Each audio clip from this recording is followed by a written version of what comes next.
poetry, I think one way to start the Christian doctrine of creation is with Genesis 1 and 2.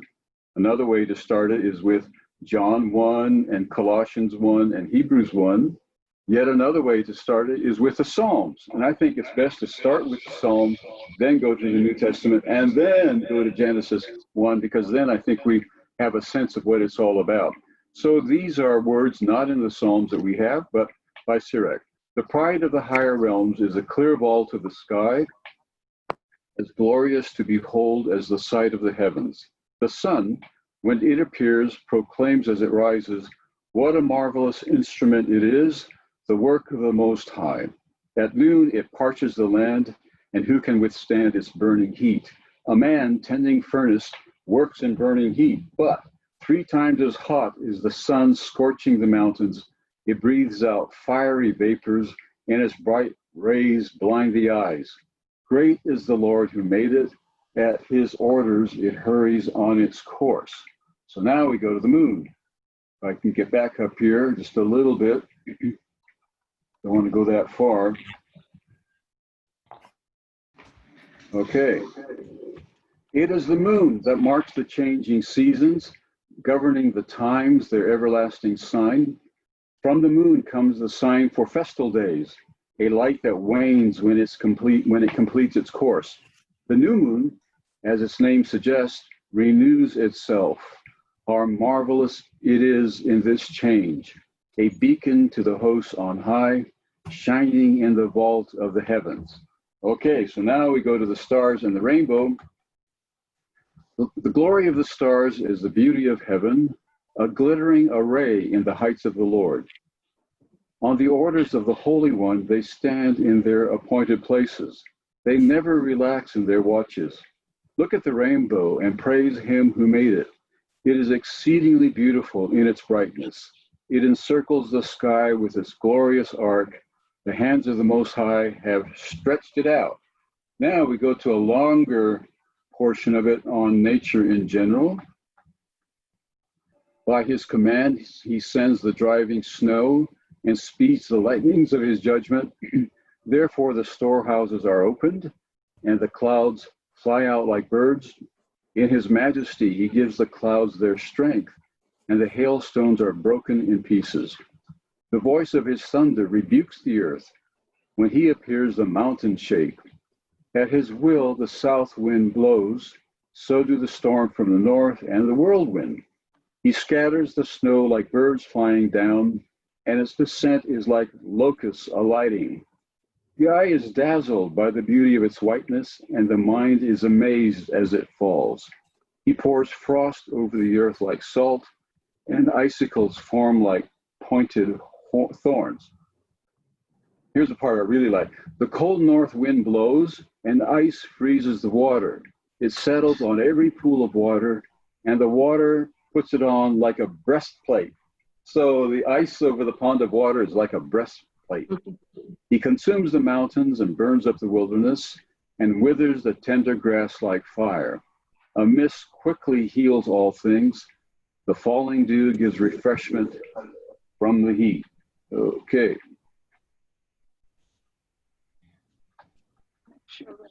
By his plan, he stilled the deep and planted islands in it. Those who sail the seas tell of its dangers, and we marvel at what we hear. In it are strange and marvelous creatures, all kinds of living things, and huge sea monsters. Because of him, each of his messengers succeeds, and by his word, all things hold together. Then kind of a summation here. We could say more, but could never say enough. Let the final word be, he is the all. Where can we find the strength to praise him? For he is greater than all his works. Awesome is the Lord and very great, and marvelous is his power. Glorify the Lord and exalt him as much as you can, for he surpasses even that. When you exalt him, summon all your strength, and do not grow weary, for you cannot praise him enough. Who has seen him and can describe him? Or who can extol him as he is? Many things greater than these lie hidden, for I have seen but few of his works. For the Lord made all things, and to the godly he has given wisdom. All right, I think maybe you can see why I like Sirach so much. Let's begin with prayer.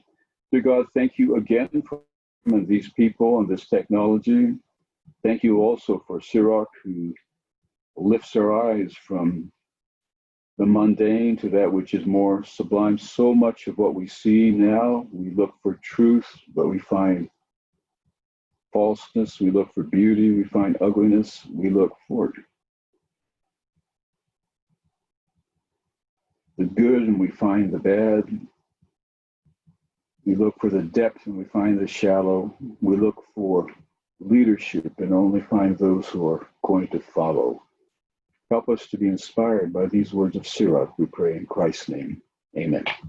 Amen. All right, I think it's over to Forrest, and thank you to Forrest for doing this. We appreciate it. Okay.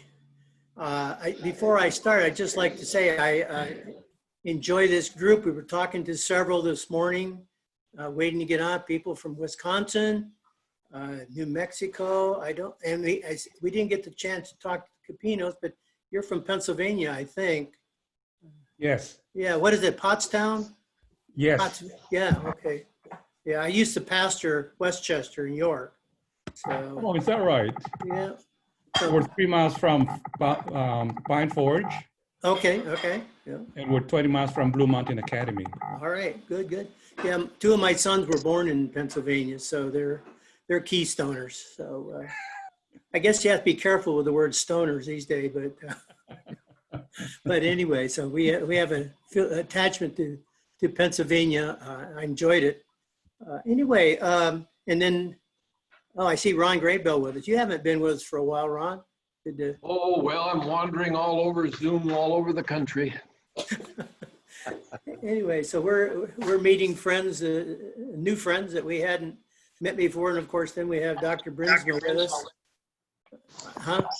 Yeah. Anyway, Dr. Brinsma, he's already been through the day so far. What are you, 8 hours ahead of us? So Yeah, 9 hours. 9 hours. Anyway, so he said the day was good, so we look forward to a good day as well. Finesse. What about it?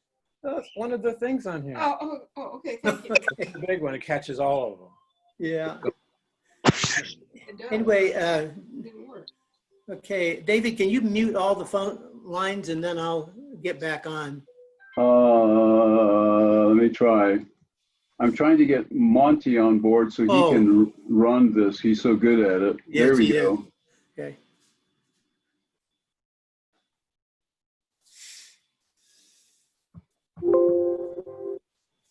Okay, that should have made Okay. Monte. Let's see, Monte, are you now a co-host? I am. Yep, we got it set up. Thank you.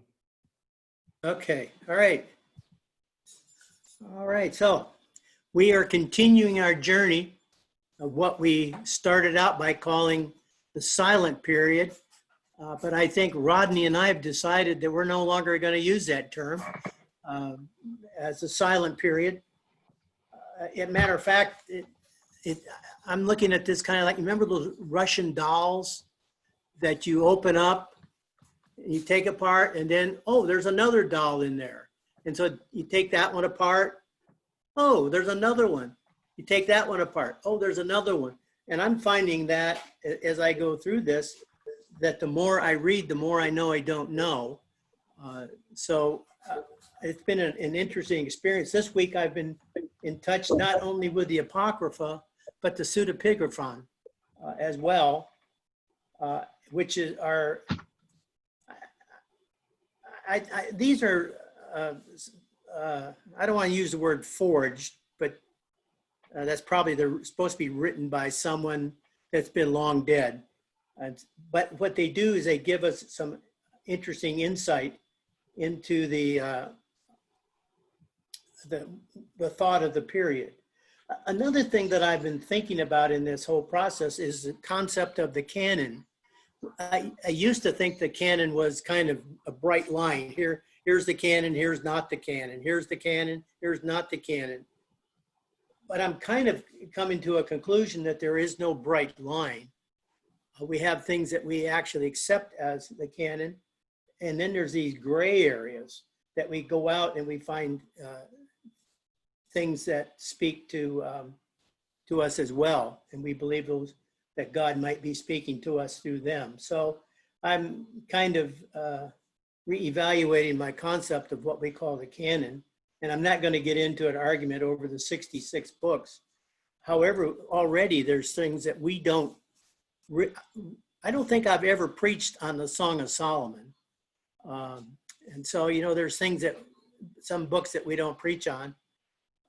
And I was talking to Marvin Ponder recently, and he was telling me about a story in the Old Testament where this man is thrown into a grave where the prophet's bones are. The guy comes to life, not the prophet, but the man that was into the grave comes to life just because he came in touch with the prophet's bones. And so I'm not sure how to handle some of those stories. One of the things that has, before I get into that, I do have to, I'm not paid by the Greek government or anything, but I'm kind of pro-Greek. And I think the Greeks did a great service to the Western world, not a perfect by any means, but we need to remember that the Greeks did take learning from the East, the further East, and were able to transform it into something relevant and practical. And let's remember that the Greek world existed until the middle of the 15th century AD through Byzantium and Constantinople.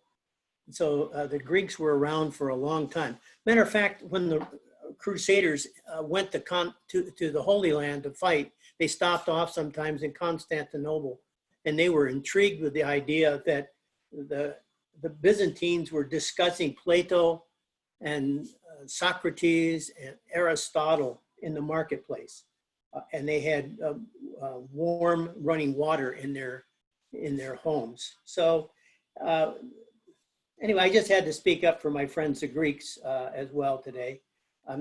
I'll ask the Greek government for some money, but I probably won't get anything.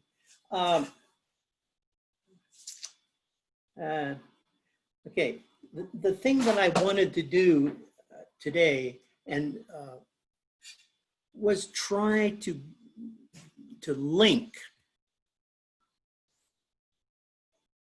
the Old Testament views on certain subjects with the New Testament. Now, we take for granted that they just kind of agree. And as David sent out today, or I think it was today, David, you sent it out, and that is the Bible is not a monolithic thing, but it's a collection of different things. And so how do we get from certain topics as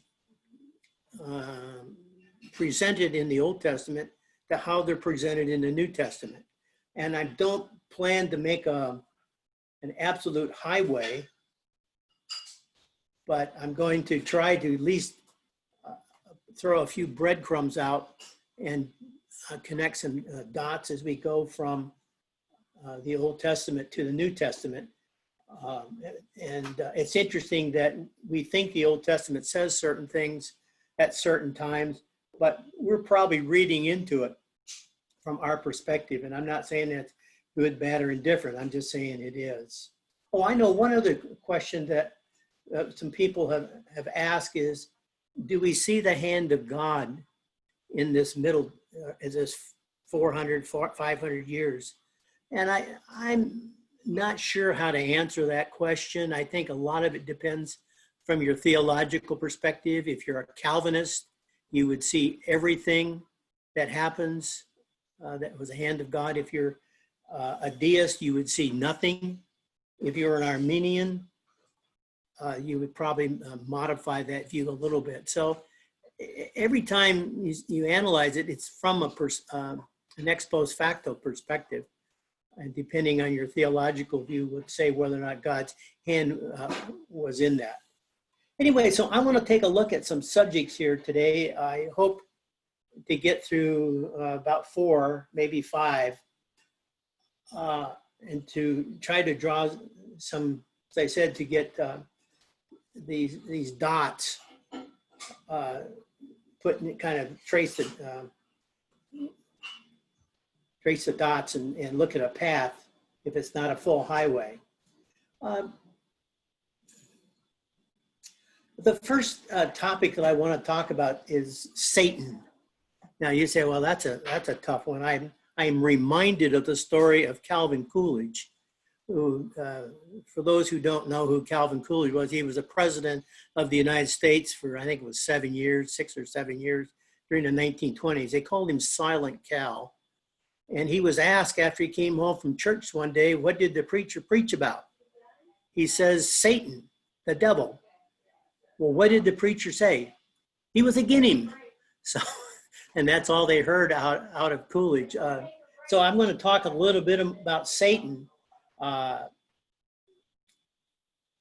compared, in the pre-exilic period and where we have him in the time of Jesus. Now, it seems that, and this is what surprised me somewhat, was that before the exile, there is not a lot of mention of Satan as an individual, as we look at it, the devil, Lucifer. And some of the things that we apply to Satan are really from a different, from our perspective that we're reading back into that. A good one is the serpent in the Garden of Eden story. It does not say in the text that that was the devil. The snake was a being, a beast that was very wise, cunning, but nowhere does it say that that was Satan. We get a lot of that through Milton and Bunyan and Paradise Lost. Now, I'm not going to say whether it was or it wasn't. It's just that it's not clear from the from that Garden of Eden story. And then we have the one about Job. We get some nice sermons out of that, how Satan and God were competing against one another. But it could be that this Satan is called Satan, not the devil, but it actually was an office in the court, a kind of a prosecuting attorney. And that individual was to test people, to see whether or not they were true or not. And so it's hard to make a good theology out of Satan there. Actually, in the Old Testament, the ones that carried out the will of God were angels, and not necessarily evil angels. The angel of the Lord carried out in the children of Israel. Different pestilences were carried out by angels of God. Actually, someone has said that God is actually my Satan. I thought that was a little over the top. However, what they were saying was in the Old Testament, pre-exilic, everything happens because of God. Now, of course, the Jews, at least the leaders and the thought leaders, were monotheistic. And so therefore, they had a hard time dealing with something else that was as powerful as God would be. Now, it is believed that this concept of Satan that came to its maturity actually came through their contact with the Persians. The Persians had a true dualism in Zoroastrianism, where there were actually two equal gods. So we're not talking about that, but we're talking about two powers that are competing against one another. In the Old Testament, it appears that always, even towards the end of the Old Testament, that Satan is under the control or the permission of God. There's an interesting passage, two passages in the Old Testament. And one is in, I'll get it. Excuse me.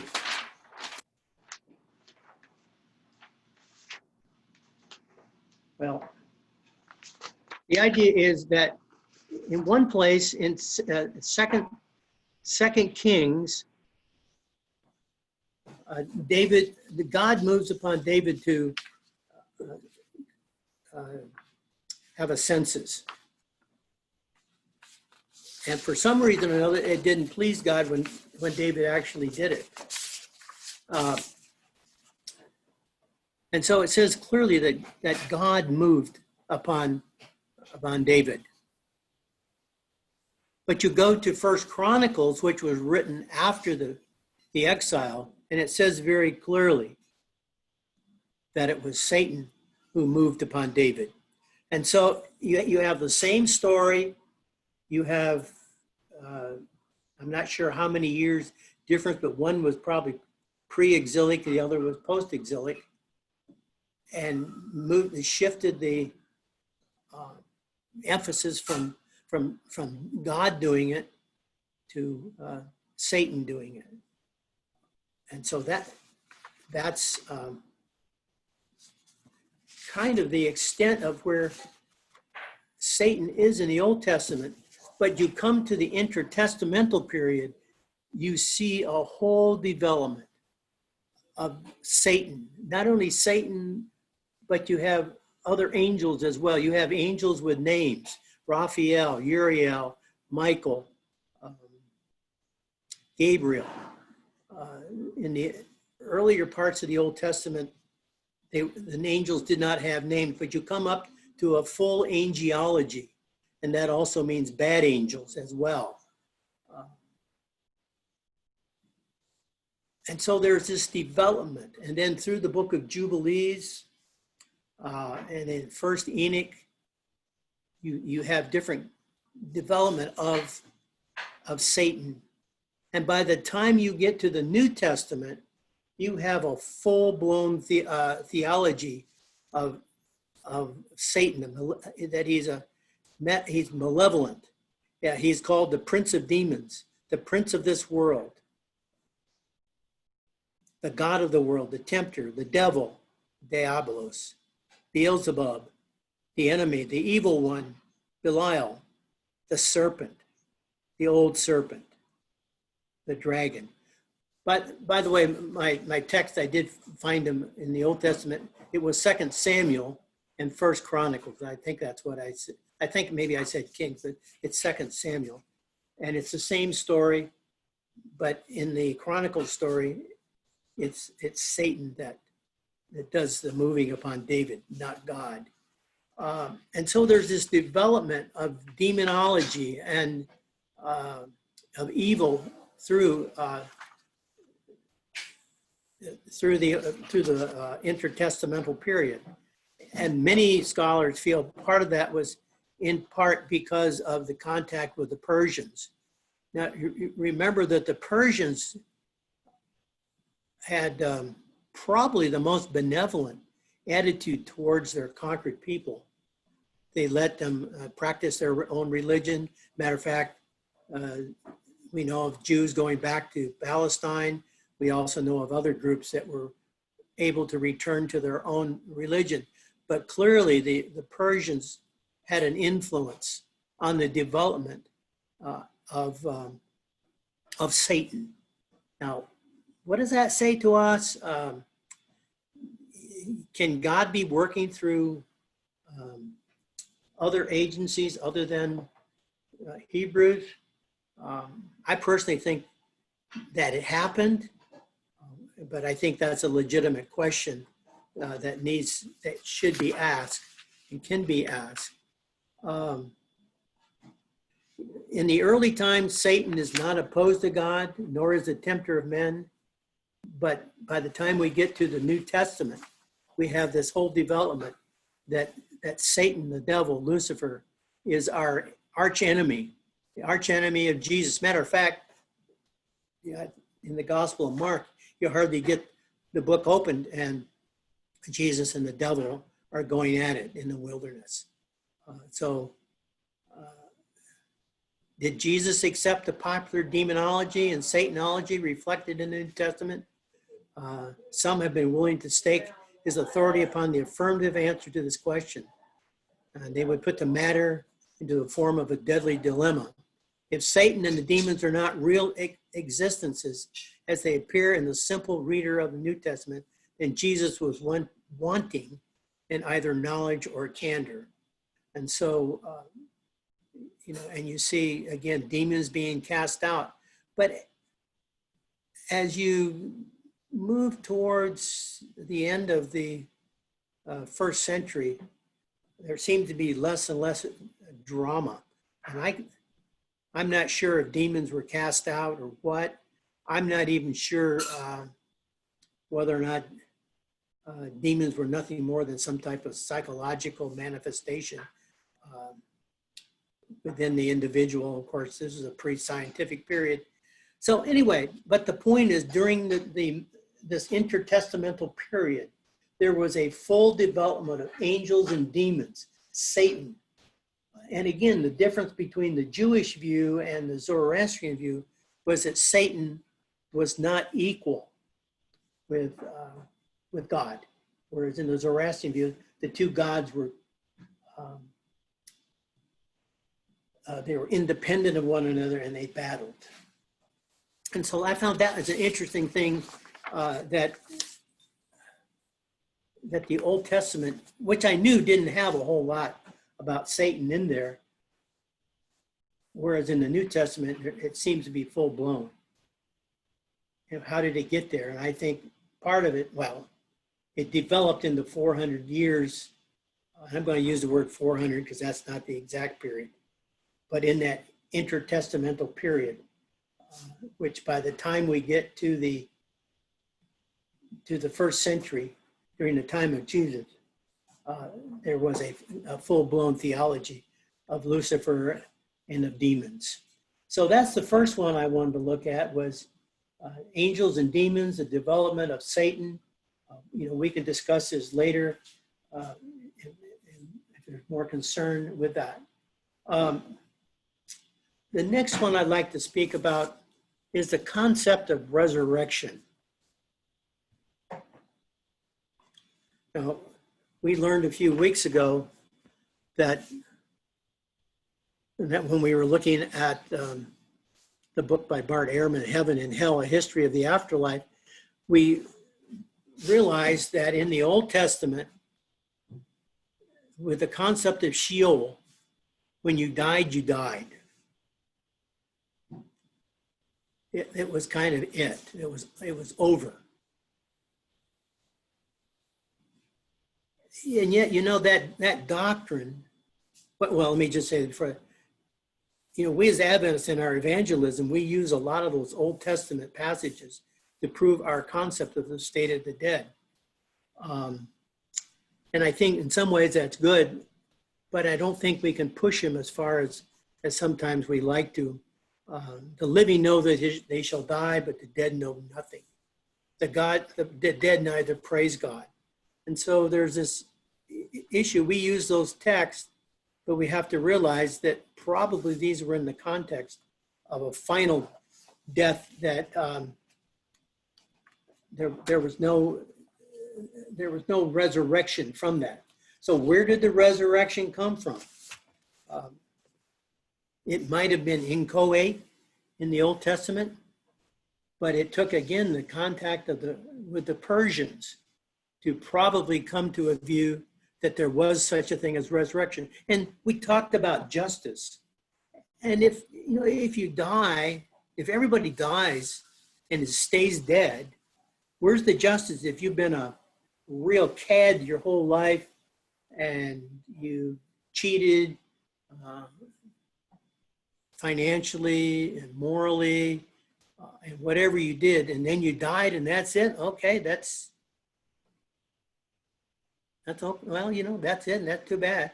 And then the good guy who's good all his life but gets treated bad, doesn't turn out well, or I mean, things don't turn out well for them, dies, gets the same as the person that was bad their whole life. It seems like there's an issue of justice in here that needs to be fulfilled. And I think this is why when the Jews in the exile and the post-exilic period looked at this issue of their view of death, they needed to revise it. And again, the Zoroastrians had the concept of resurrection. Again, it wasn't a situation where your spirit left the body and floated off and your body stayed, but rather it's the idea that we are a soul, we are an entity. But there was a time that when, at some time in the future, the God would resurrect those who were righteous. And in some cases, those who were evil for some type of damnation. But it wasn't eternal damnation. I'm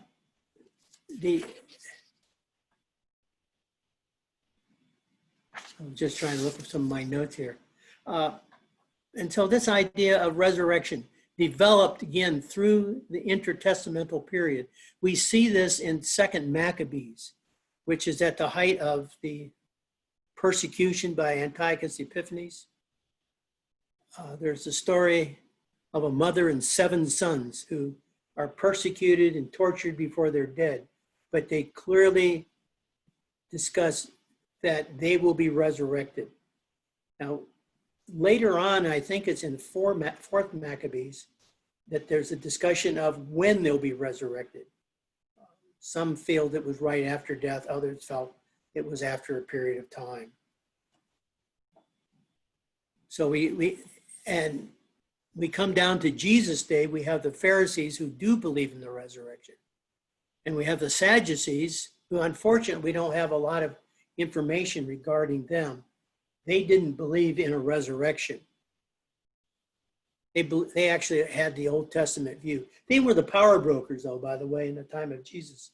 It wasn't the Pharisees, but we don't have much material with them. So this idea of resurrection developed through the intertestamental period. We have the book of the Watchers, talking about individuals who will be resurrected. By the way, I did skip, and actually it kind of ties in here a little bit, but demons, and now we've heard something about demons this week. We don't hear a lot of it, but this week we did. We understand that some diseases are caused by demons sleeping with humans, and certain different things are created through the DNA of space aliens and demons and things like that. So this idea of demons is been around a long time. There in Genesis 6 talks about the sons of God come and cohabit with the sons of men. They think they're beautiful. Then they have the Nephilim, and the Nephilim, I think when they're killed, their spirits go out and they're demons. And so it's those demons which habit the earth. And so again, every once in a while we hear about demons. But resurrection was not something in the Old Testament. That through the intertestamental period, the concept of resurrection became popular. Again, probably resourced in Zoroastrianism. It also could be just a development of Hebrew theology, that concept of justice. Where's their justice? Someone that said lives 70 years and they're terrible and they die and they get away with it. and the other person is good, gets persecuted, dies, same punishment. So this concept of justice seems to be prevalent during the intertestamental period. And so resurrection.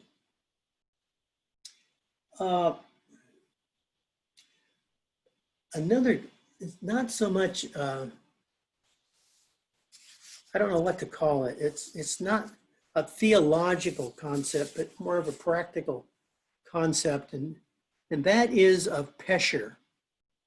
Now, I know that there's another word, and I can never pronounce it, and I think there's two different ways to pronounce it. One, if you're an American, another if you're British or British extraction, and it's apotalismatic. I'm going to stay with that one because I think, and I don't remember which one that is. But what that is, it says that a prophecy or a passage in the Old Testament can be applied more than once. Its interpretation can be applied in another situation. For instance, in one place, there's a discussion of the Kittim, K-I-T-T-I-M, and that's the Romans, who are swift and mighty in battle, destroying multitudes. The commentator applied Habakkuk's prophecy about the Babylonians to the enemies that existed in his own day. Such commentaries exist for portions of Isaiah, Nahum, Habakkuk, Psalms, which both the community members. Now, so of course you want to do that, but how you go about that, there can be such a temptation. We're getting some, okay, we're okay now. All right. Anyway, the idea is that these prophecies can be applied more than once or in a different context. And Matthew is full of these. And I've often wondered, where did he come up with this thing? For instance, talking about the virgin birth, and it goes back to the Old Testament. That's not what that passage is talking about. What about the children that are being slain in Bethlehem? That's not what the passage is talking about in the Old Testament. And so, but they used this, it was a very common hermeneutical concept that a passage could be used more than once. And so,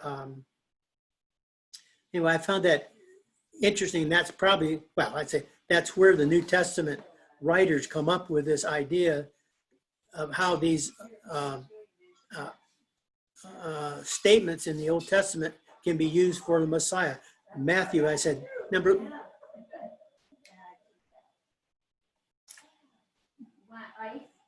No. Hang on a minute. Anyway, again, the Old Testament prophecies indicate that they were fulfilled in antiquity, but are reinterpreted as having a greater fulfillment in the ministry of Jesus Christ. And the non-biblical scrolls on the Dead Sea Scrolls give us some cryptic references to historical events, but their value for reconstructing Jewish history is rather small. Anyway, the idea, again, that a scripture can be applied to more than once. Well, I used to think that was only kind of applied to Matthew and in the Gospels, but I've recently read an article here in Adventist Today. It's written by Matthew Corpman, who I think we're going to try to get to speak to us further on some of these. But there, in 1919, we've all heard about the 1919 Bible Conference. But another issue that came up at 1919 was about Antiochus Epiphanes, which again we've discussed in the past about the persecution that Antiochus Epiphanes applied to the Jews. But there, of course, Adventists apply that to other fulfillments in our day, actually to the papacy. But it was interesting that there was significant discussion in the 1919 Bible Conference whether or not Antiochus Epiphanes was only one application or fulfillment of a prophecy in Daniel 7 And could it be that it be applied in another passage as well, or another context as well? And so I don't know, maybe Ron sometime could speak about that, but I haven't heard a lot about Pesher passages. I do know that we've said that early Adventists used the Apocrypha more than we have believed. However, I did read an article by Denis Fortin, who's at the seminary, and he pointed out that even though early Adventists used the Apocrypha a lot, towards the end, I say the end, toward the end of the 19th century, it seemed to be kind of going out of favor as well. Okay. Another concept that we kind of take for granted is that of the Messiah. Well, where did the doctrine of the Messiah come from? Well, it's not as clear cut as we like to think. And there's stages of Messiahism. And again, this development of Messianism develops strongly through the intertestamental period. Early on, the concept of Messiah seemed to be fulfilled in the person of David and his followers and the kings of Israel. They were the anointed one, and that's what Messiah means. The Christ, Christos, means the anointed one, and the king was always anointed with oil. And I learned when I was a young pastor that we had to use good olive oil to do that. It couldn't be just any old oil anywhere. So they did. They used very special oil. And so matter of fact, the kings of Israel called the sons of God, the Son of God. And so that was all pretty good until the exile, or until the Babylonians came and decided to destroy Israel, or I'm sorry, Judah at this time, because Israel had already been conquered by the Assyrians 140 years before that.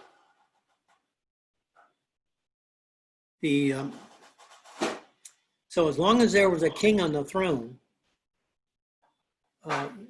there wasn't a whole lot of issues dealing with Messiah. But what happened once the king was off the throne, that they were in exile? There was no throne. But God promised that there would be someone of David's line on the throne. And so the Messiah, the theology of the Messiah started to develop through this intertestamental period and went through different stages.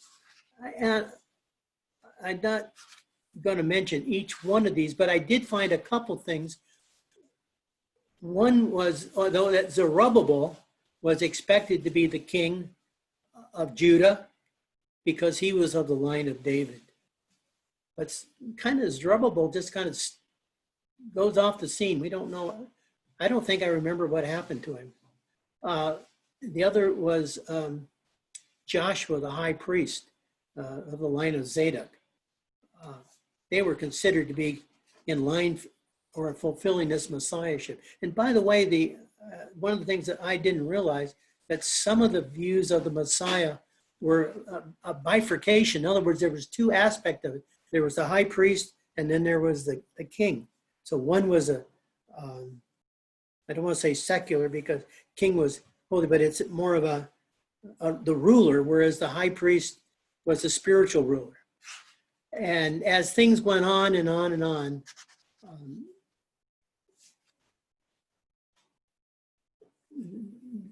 the Jews wanting to have their own kingdom, they saw in the prophecies of the Messiah that they would have their own kingdom again. And by the time we get down to Jesus' day, that was a very common thing. There had been some people, I say common, that there had been some already that had claimed to be the Messiah, and they were going to throw off the yoke of the Romans. The fact that you would have a suffering Messiah, a Messiah that would die on the cross as a criminal was not in first century Jewish thinking.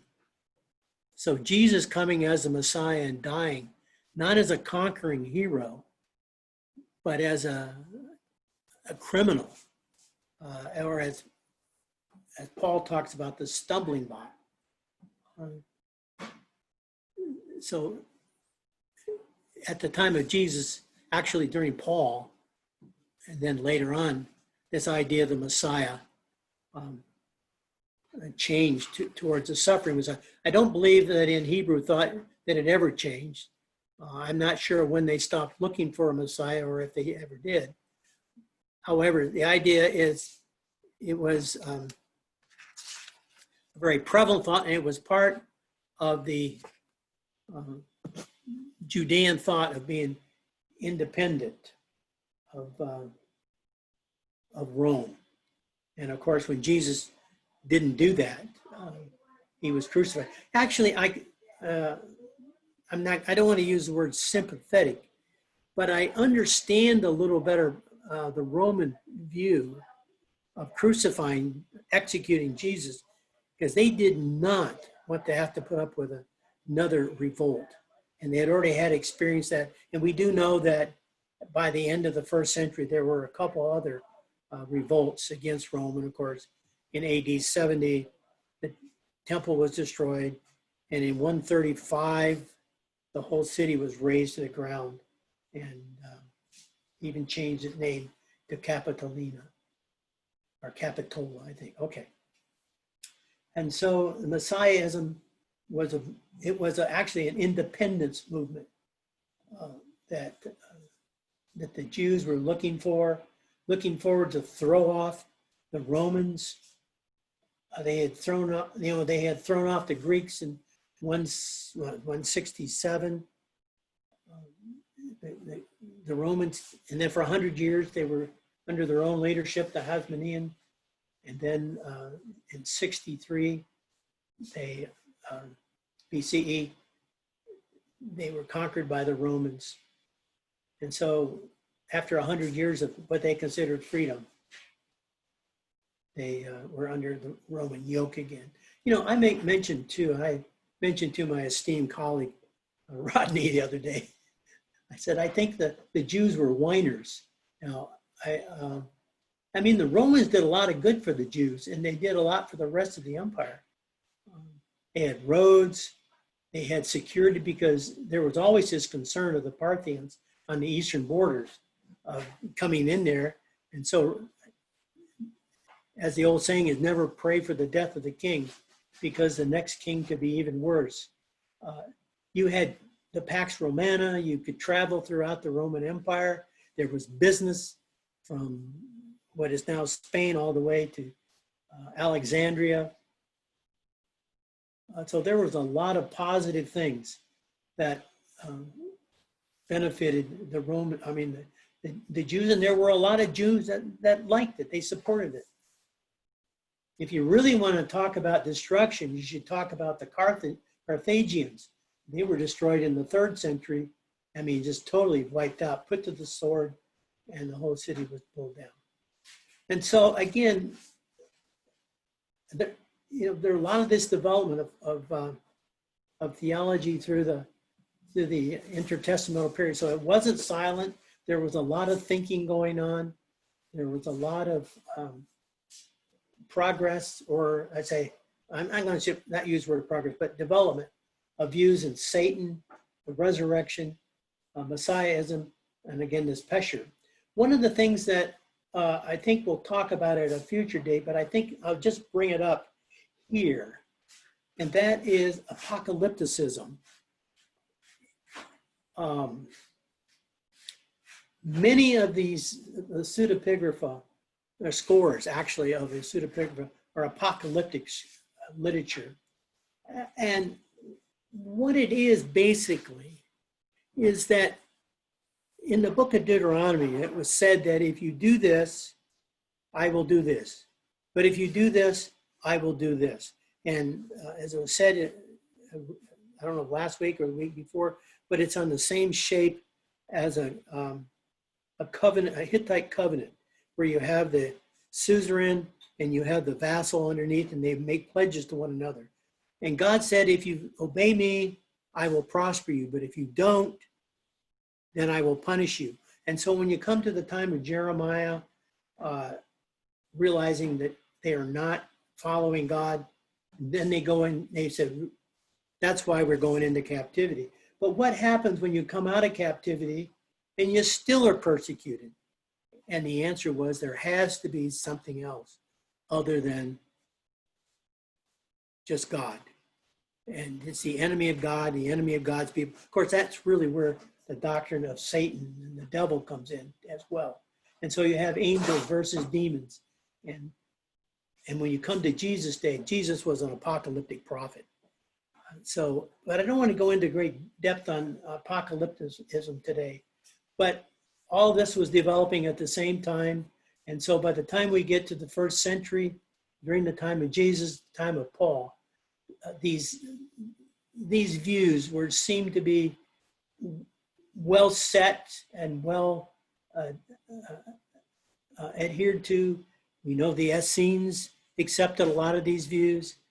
So anyway, it was not a silent period. It was not a period when nothing was going on, but it brings us up to the time of Jesus and the Christian era. So with that, I'm going to stop right there. Throw this open for questions, or if you want to go home, I guess you can do. I guess you're home already. So, but anyway, again, this to me, it's been an exciting thing. Realizing there's a lot of stuff that I didn't know before. So, Forrest, David, thank you very much. You've done a lot of work, but I don't have what people call a clear and distinct idea of these four things. The first one I have down is Satan. Yeah. The second one I have down is resurrection. Is the third one Messiah? Is that? yes. Okay. And the fourth one, was that apocalypticism? Well, actually, they actually had Pesher in there. Oh, as well. Pesher. Yeah. Okay. And So, then I just briefly discussed, okay. the issue. LaDon wanted to ask something or comment something. Then I'd like to break you down into smaller groups for just a second. Oh, I should ask something further. LaDon, did you want to comment on this? I did. I think when you say that Jews were very fussy because Romans gave them roads and a system of Pax Romana and the laws. What are they fussing about? They should be thankful. I think that this is a cultural look at something that people are thinking about now. Would you like to be oppressed and segregated against as a second-class citizen, even though you have conveniences? I think check your attitude about the minorities in this country and the people who have been subjugated. I don't want to make this a political discussion, but when you say you have all these things, you have running water, you have bathrooms, you have police, why are you fussing?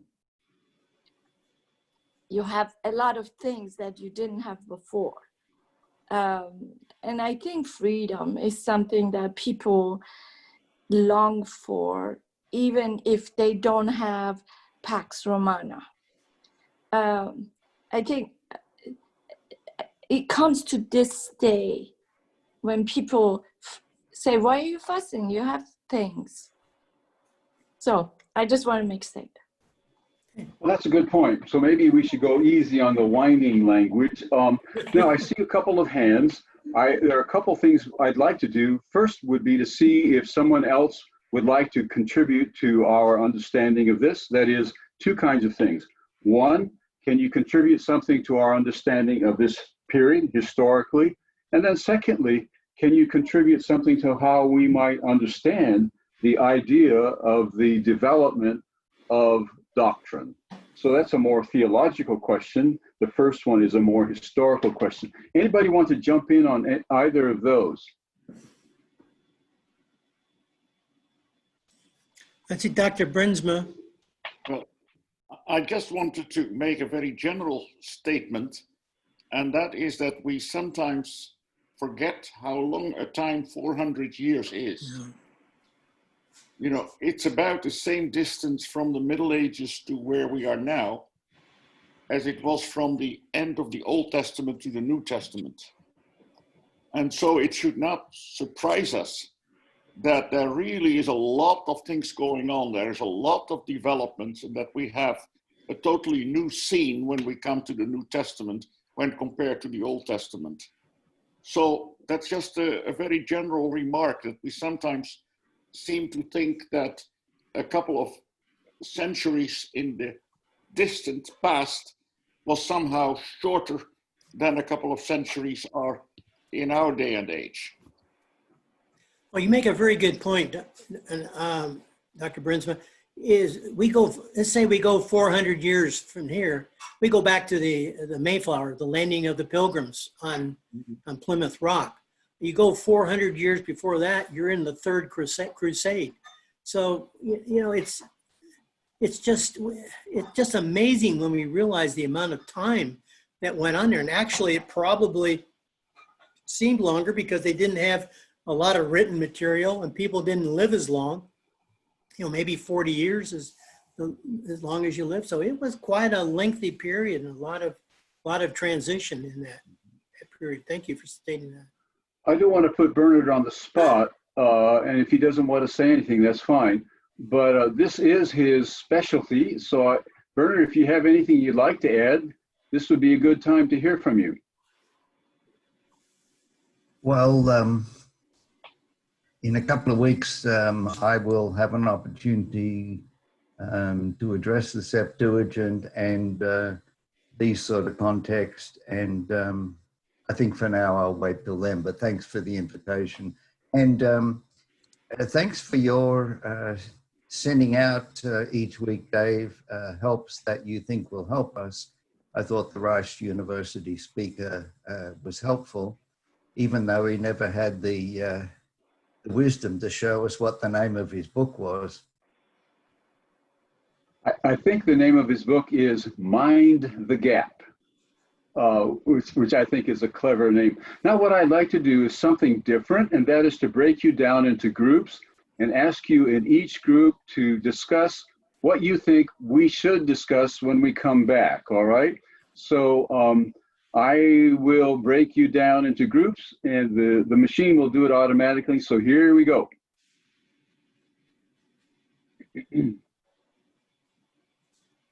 Let's see.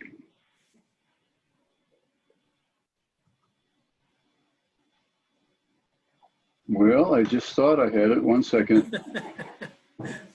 1 second. I had it right here, and now I've lost it. Where is it?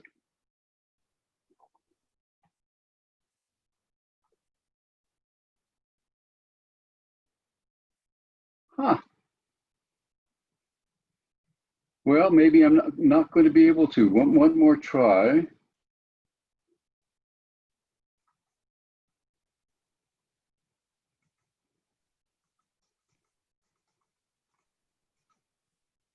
Here you go.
Hello, I think we're a group.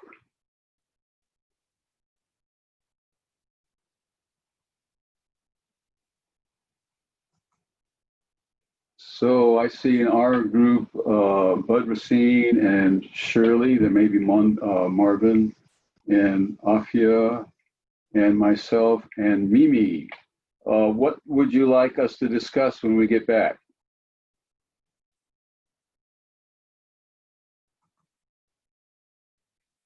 Bud, do you have anything you want to say?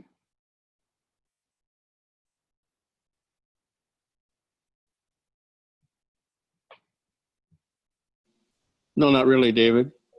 Okay, fair enough. Let's see. I don't know who Shirley is, whether that's Shirley or Marvin. Whoever's there, do you want to say something? Not really. Okay, Mimi.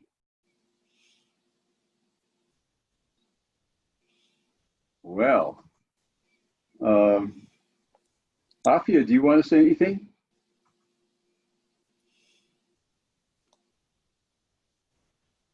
David? Yeah. Let me come back. Maybe this is not germane, but I believe it is. Who does God speak to? And how do we know? I remember Graham Maxwell telling about Oral Roberts being asked, how did he know that the Spirit was speaking to him? And Oral Roberts said, I know that I know that I know. And I think the bottom line there with Maxwell was evidence. Show me the evidence. And maybe that is something that we could talk about. I don't know.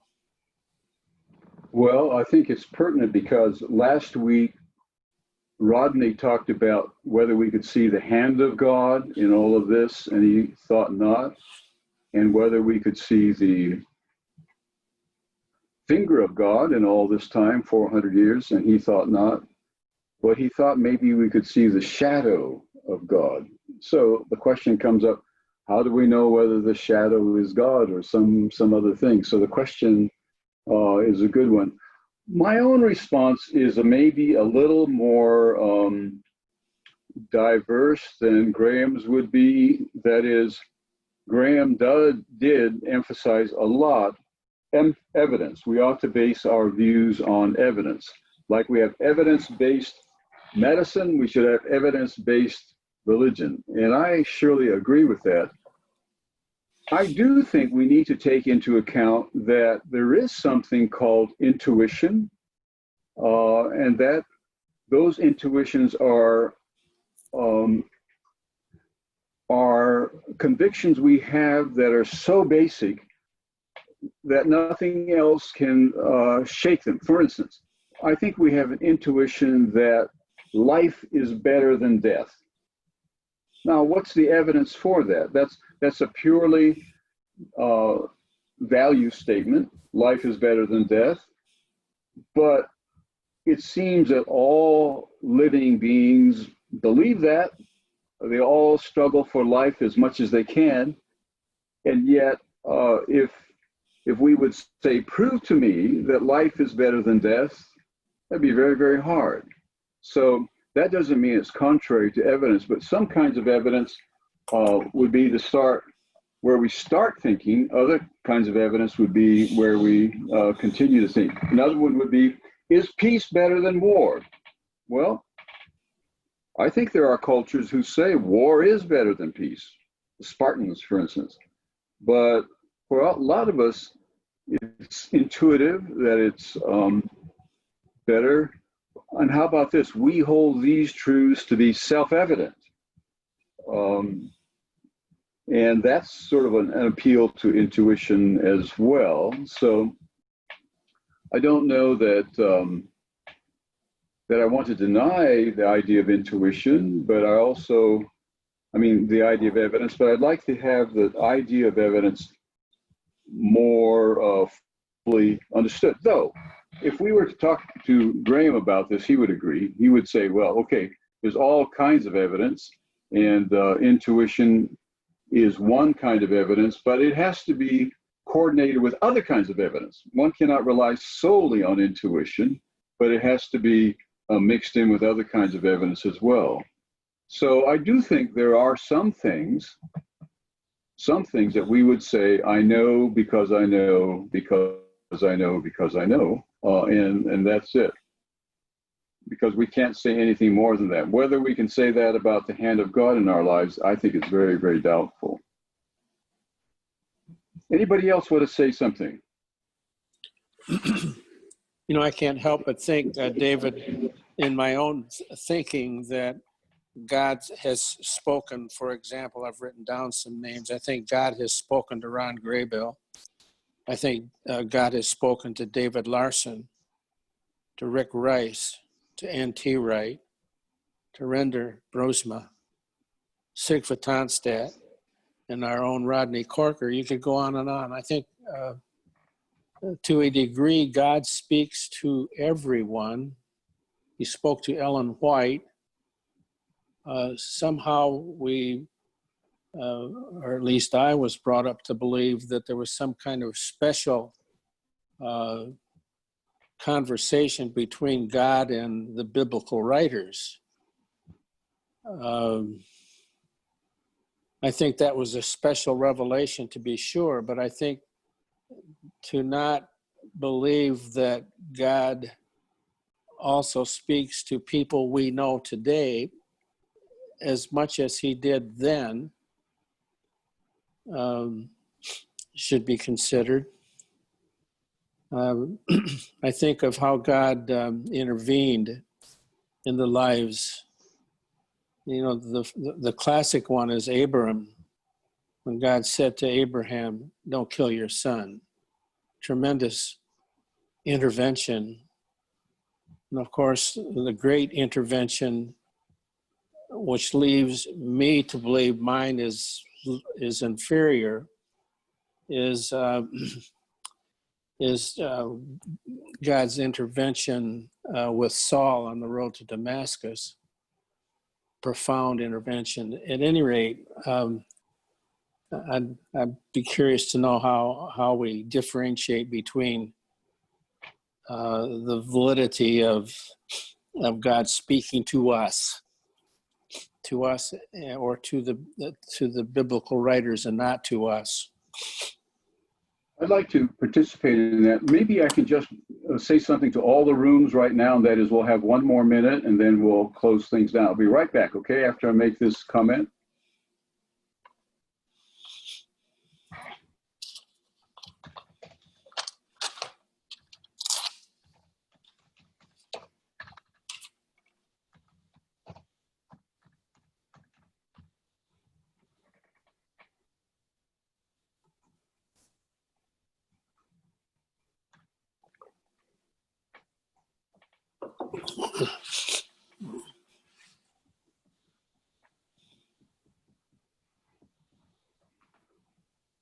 Well, so we're talking about the difference between God's general revelation in everybody and God's special revelation in particular people.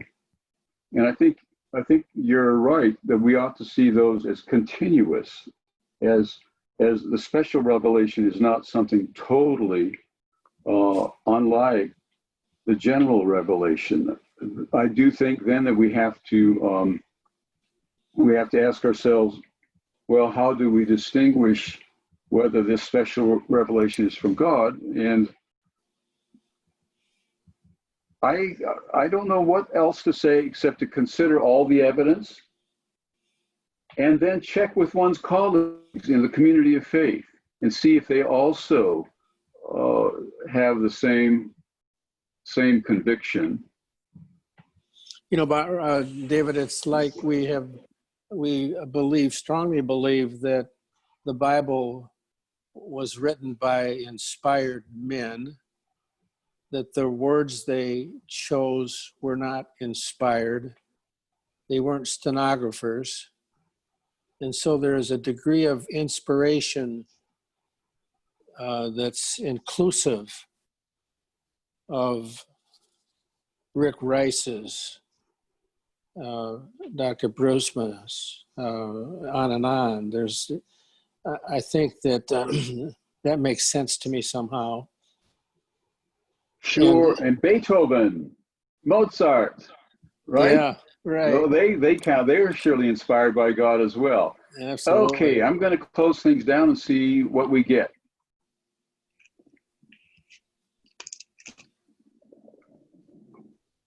Yeah, it would be too bad to say that Mozart wasn't inspired at all.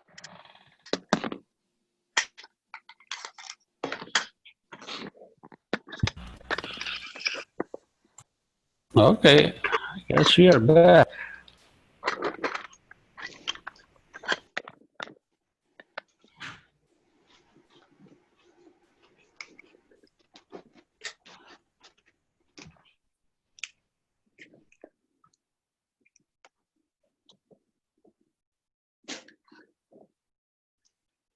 We weren't instructed on it.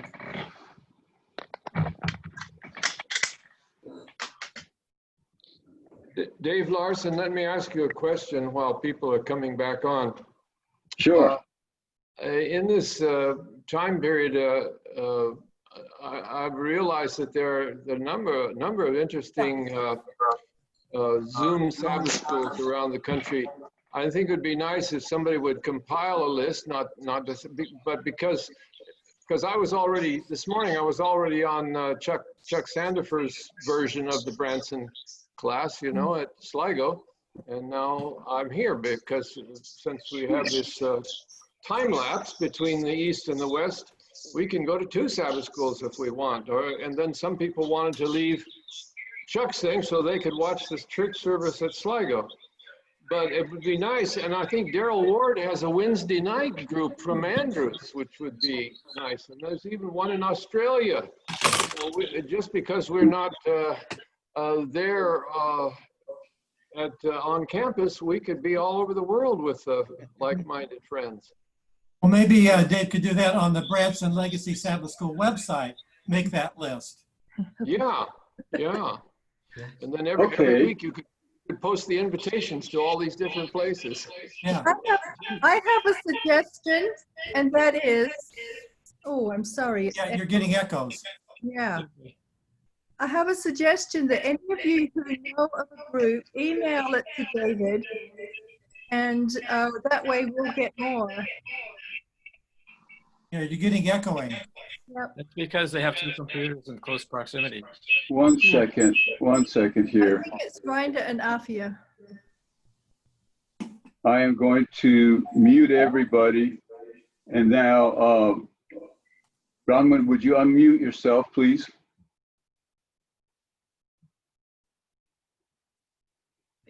Okay. My suggestion to everybody is, if you know of a group elsewhere, please email it to David. That way we can get as many as we can. And I know some groups change their links every week, others don't.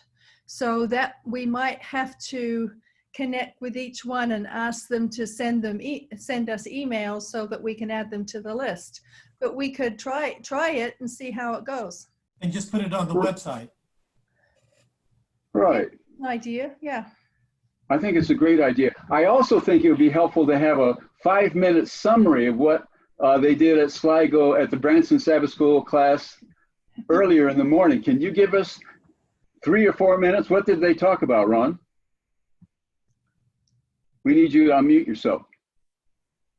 Unmute. Okay.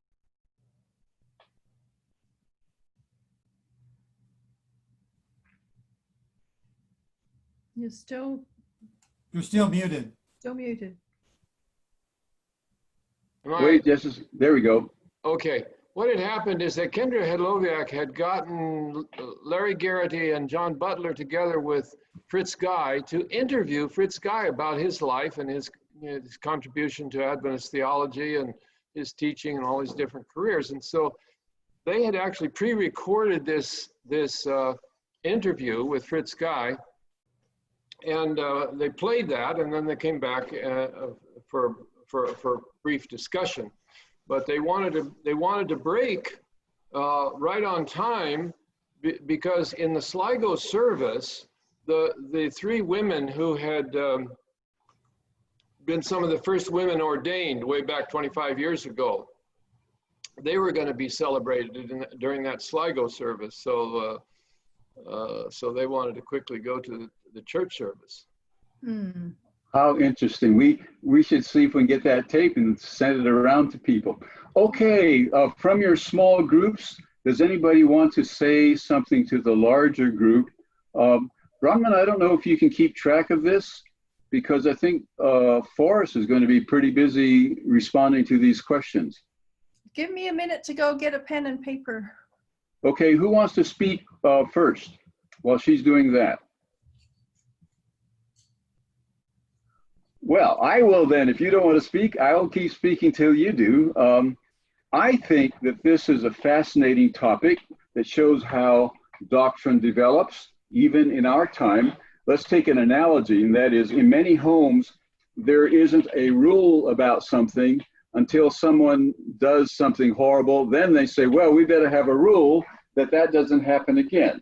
Typically, we don't have rules in our homes that you're not supposed to spit on each other. But if someone does that, then we better have a rule that goes up like that.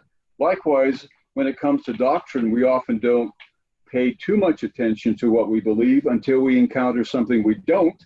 And then we want to clarify what it is that we believe. But when the people of Israel encounter the Babylonians and the Zoroastrians, the Persians, they come up upon an idea that's really, really helpful. That's the idea of Satan. Why is that helpful? Because it gets God off the hook for doing so many bad things. Before the idea of Satan came along, God is responsible for everything that happens without discrimination, and that's a big, big problem. So the people of Israel, one way or the other, say, you know, we ought to pick up.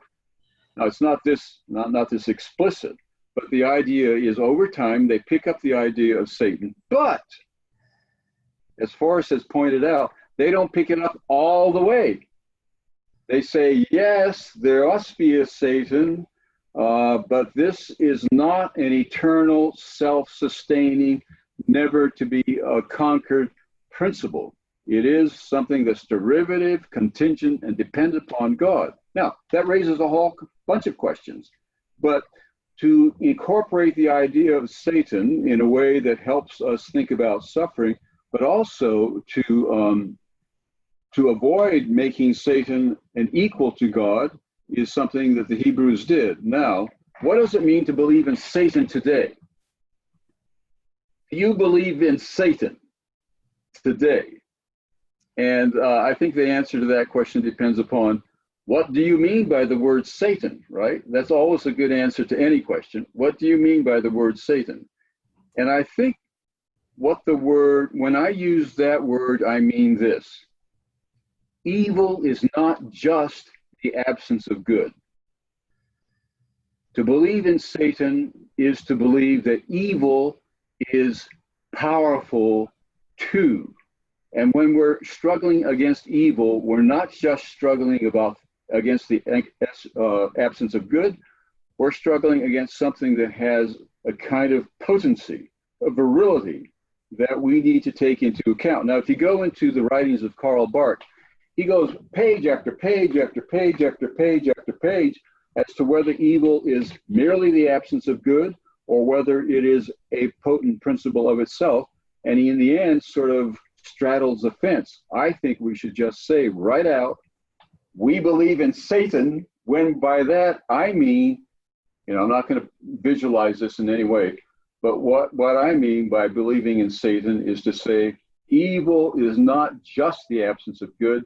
Evil has a kind of energy itself that we need to be conquering to the degree that we can. Okay, does somebody else want to jump in? Yeah, can I jump in? When I think of Satan, the first thing I think of is the Great Controversy. Now, who was talking? Somebody about the Great Controversy. Larry. Larry Beeson. Okay, Larry, go ahead. Yeah, when I think of the Satan and the devil, the first thing I think of is the book of the Great Controversy, where it describes this reason why, and going back to Job as well, that God and Satan were discussing what is it like to be a good follower of Christ, and I mean Jesus is not, and so the book of Job and the Great Controversy kind of elicits what this satanic force is. Exactly. Now, if we look at Job, probably the section that's poetry floated around without the prologue and the epilogue, which bring in the idea of Satan. But I do think the story as a whole is more plausible when the prologue and the epilogue are added. And I think that's why over time, that poetry section was supplemented by the prologue and the epilogue, in which the notion of a force contrary to the good shows up. Now, Yeah, so I Forrest think pointed out that the idea of Satan in Job does not necessarily mean full-blown embodiment of evil as we think of it, but maybe adversarial member of the court. In any case, there is something there that's working against the will of God, and I think people put Job together so that it would say something along those lines. I saw Reinder Brunsma's hand up. And Yes. also George Tichy has his hand up. Okay, Reinder, then George. In our little group, the question was asked whether the idea of Satan, whether God used the Persians to help us to, or help Israel to come and understand about the existence and what it is all about. So does God use these foreign influences in order to help us and get a fuller picture of what has just been called the Great Controversy? Did your group come up with an answer to that question? No, we were going to ask our speaker to to enlighten us. One other thing, and that is, the question is often asked, is Satan a person? And one Dutch theologian whom I happen to know, a systematic theologian, he says that would be too much of an honor to call Satan a person. So he calls him an unperson. He says, I have no better word but to call him an unperson. So I thought that was pretty good. That's insightful, yes, because the word person for us has a certain positive connotation to it that he does not want to allow the evil one to have. That doesn't mean that this evil one is purely imaginary, necessarily for us anyway, but it does mean we need to be careful about applying positive words to that. I think that's helpful. Forrest, do you want to jump in here? Yeah, I think, Reinder, your group makes a good point. And I'm still struggling with that question is, does it matter where it comes from if it seems to help develop your understanding, make it mature? And it's not just Satan, it's the whole idea of angelology, resurrection. I mean, the Persians seem to have a serious impact on Hebrew thinking post-exilic. So I'm not going to answer your question because I don't know the answer to it. I just say it happened and it seemed to work out positively. By the way, David, you talked about, I was going to mention, you said that we don't say anything about something until something's happening.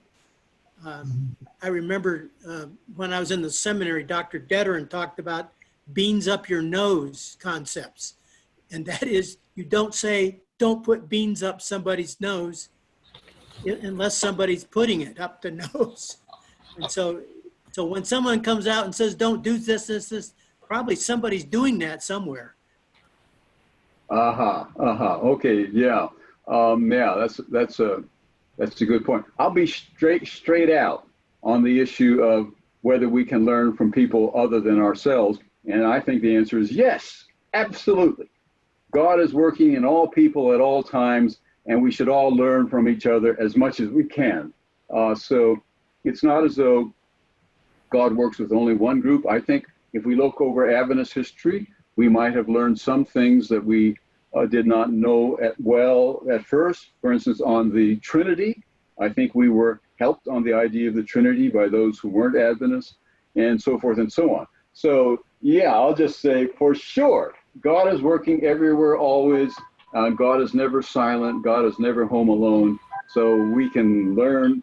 When we encounter other people, we need to ask them, what have you learned about God that we could learn? I think, up in our group, Monte brought up a good point. It's not only what did we get from the Persians, but what did we leave with the Persians? We rejected something. So that's interesting as well. Yeah. Now, we have a Zoroastrian cleric who meets with us at Loma Linda on a semi-regular basis, maybe 2 or 3 times a year. And it's a very interesting interaction that we have. Very beneficial, I would think. Bronwyn, who's next? I have a list of 5: George Tichy, then Donna and Jeff, then McKinley, Ron Graybill, and Gerald Whitehouse. And I have a request. When you have spoken, would you please take your hand off the participant list? Thank you. Okay, so the easiest way to unmute yourself is to push the bar down and then remove your hand and it goes back to mute. So George, I think you're next. Okay, I go back to the concept of Satan because I have been thinking for a while how important it is to actually believe, since we cannot prove his existence, that unperson's existence, how important is it to believe in his existence in order to be considered a genuine Christian? Let's say that what if he does not exist actually, and someone believes that he does not exist, how does it change the genuinity of this person's Christian experience? And I know that if we eliminate Satan, even our Adventist theology or the Christian theology would change a lot, because as you said, David, in the beginning, it's a good way to excuse everything and jump, and throw it on Satan, and everything will be fine. So what kind of Christians would we be if Satan actually did not exist? That's all. Well, I think that's an excellent question, that we would be like the Jews were before they had a clear understanding of Satan. And what that meant is that they attributed everything that happened wholly to God. Yeah, I think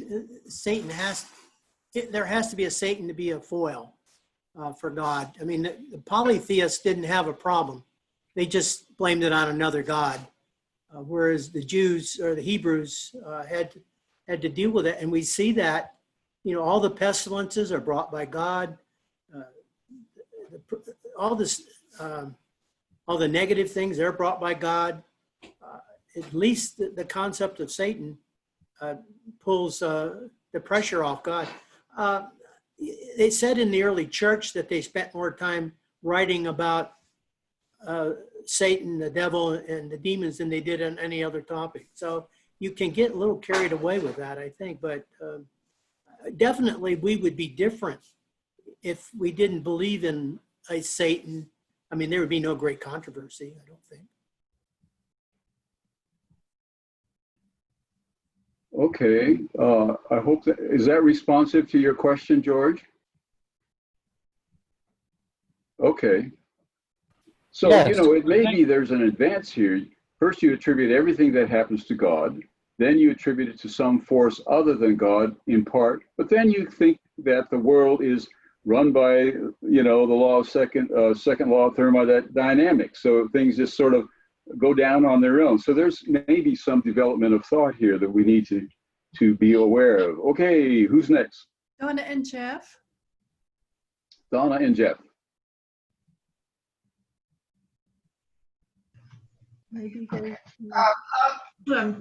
well, it's Donna at least first. I don't believe in in the sense that there's a personified evil locus in one being that's floating around the earth and directing evil events.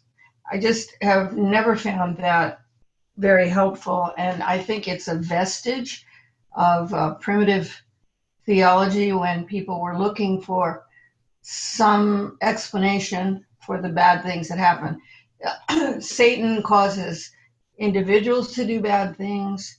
He or is responsible for our less beneficial impulses. Also causes a few hurricanes and tsunamis and so forth. I think really there are ways in which we have a concept and then we abandon it when we mature, as it were. Or as you have done, you redefine it. I like your definition in the sense that it acknowledges the existence of evil, but doesn't portray it as, quote, Satan, unquote. Jeff and I were just talking. I said, I really don't believe in Satan. I don't think there is. I know that Sigva does, and that puts a whole lot of weight on great controversy. I just don't find it terribly helpful. And I think as we move along, we learn how to discard. It's not just what we didn't adopt, let's say from the Persians, but what we have for a while, realize the negative effects and abandon it. We've done that with the sanctuary doctrine.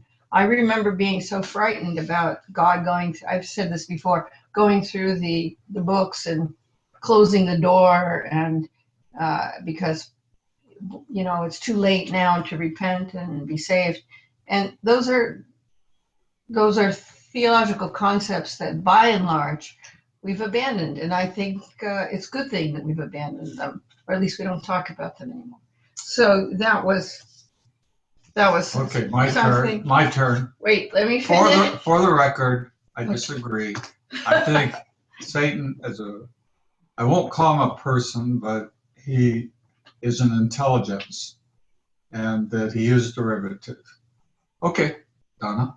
I missed, who said that? Jeff. It was Jeff. Oh, I see, Jeff. But I'd like to go back to Donna.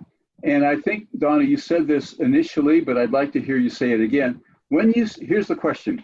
When you say, I don't believe in Satan, what does the word Satan mean to you when you say that? Well, that's what I was talking about, your redefinition, which to me kind of defines away the traditional concept that we have had about a personified evil. Somebody with horns and a tail and a pitchfork, or maybe not those, but as portrayed in historically in art, Western art, that actually is is an existent being, B-E-I-N-G with a capital B, a Miltonian individual. I just think it doesn't make sense. It doesn't explain very much. I think it's a concept that arose out of a primitive need to explain unhappy events and the impulses to harm others. So we just, the devil made me do it. I don't know if any of you guys remember Flip Wilson. The devil made me do it. It's a way of shifting responsibility off of us as individuals and putting it out on the cosmos and on an. All right. Doesn't make sense. I have a question for Donna. Donna, what do you do with 1 Peter 5:8 that says, "Be sober, be vigilant, because your adversary the devil, as a roaring lion, walketh about, seeking whom he may devour"? You're going to force Donna, me to really. Do you want to tip my respond to hand. that, Donna? I would discount. I would say that is a primitive concept, and it is expressed there. But I'm happy if you want to say that there's a talking about bad things, evil impulses, but I don't think there's a lion like figure walking the earth. It just doesn't make sense to me. I'm sorry. Okay. Okay. So when Donna says Satan, she's talking about a an actuality that's distinguishable from other actualities, which is a personification of evil. So, and that's what she doesn't believe in. Okay, who's next? McKinley? McKinley. Hey, I hope you can hear me well. Yes. Thank you, Forrest, for the presentation. We explored the idea that Satan didn't necessarily start during the concept of Satan didn't necessarily start during the intertestamental period. One member of our group felt that the personality of Satan was introduced by the Zoroastrians. But a comment on David's question and the thought expressed by Larry Beeson. I'd like to share this quote from Great Controversy, if I may. While men are ignorant of his devices, this vigilant foe is upon their track every moment. He is intruding his presence in every department of the household, in every street of our cities, in the churches, in the national councils, in the courts of justice, perplexing, deceiving, seducing, everywhere ruining the souls and bodies of men, women, and children, breaking up families, sowing hatred, emulation, strife, sedition, murder. And the Christian world seems to regard these things as though God had appointed them and they must exist. So that's the quote. And I like to just offer this other thought. If we were to set aside the idea of God and the idea of Satan, and just think about the compilation of the Bible as a theory of God and his interaction with humanity and how he deals with all of the inequities in the world. And then we also think about the experiences that we have as individuals in our world as individual experiments. I find that if you take the theory of God as the underpinning of these experiments, over the period of our lives, many of the underpinnings of the theory of God are validated by our experiences.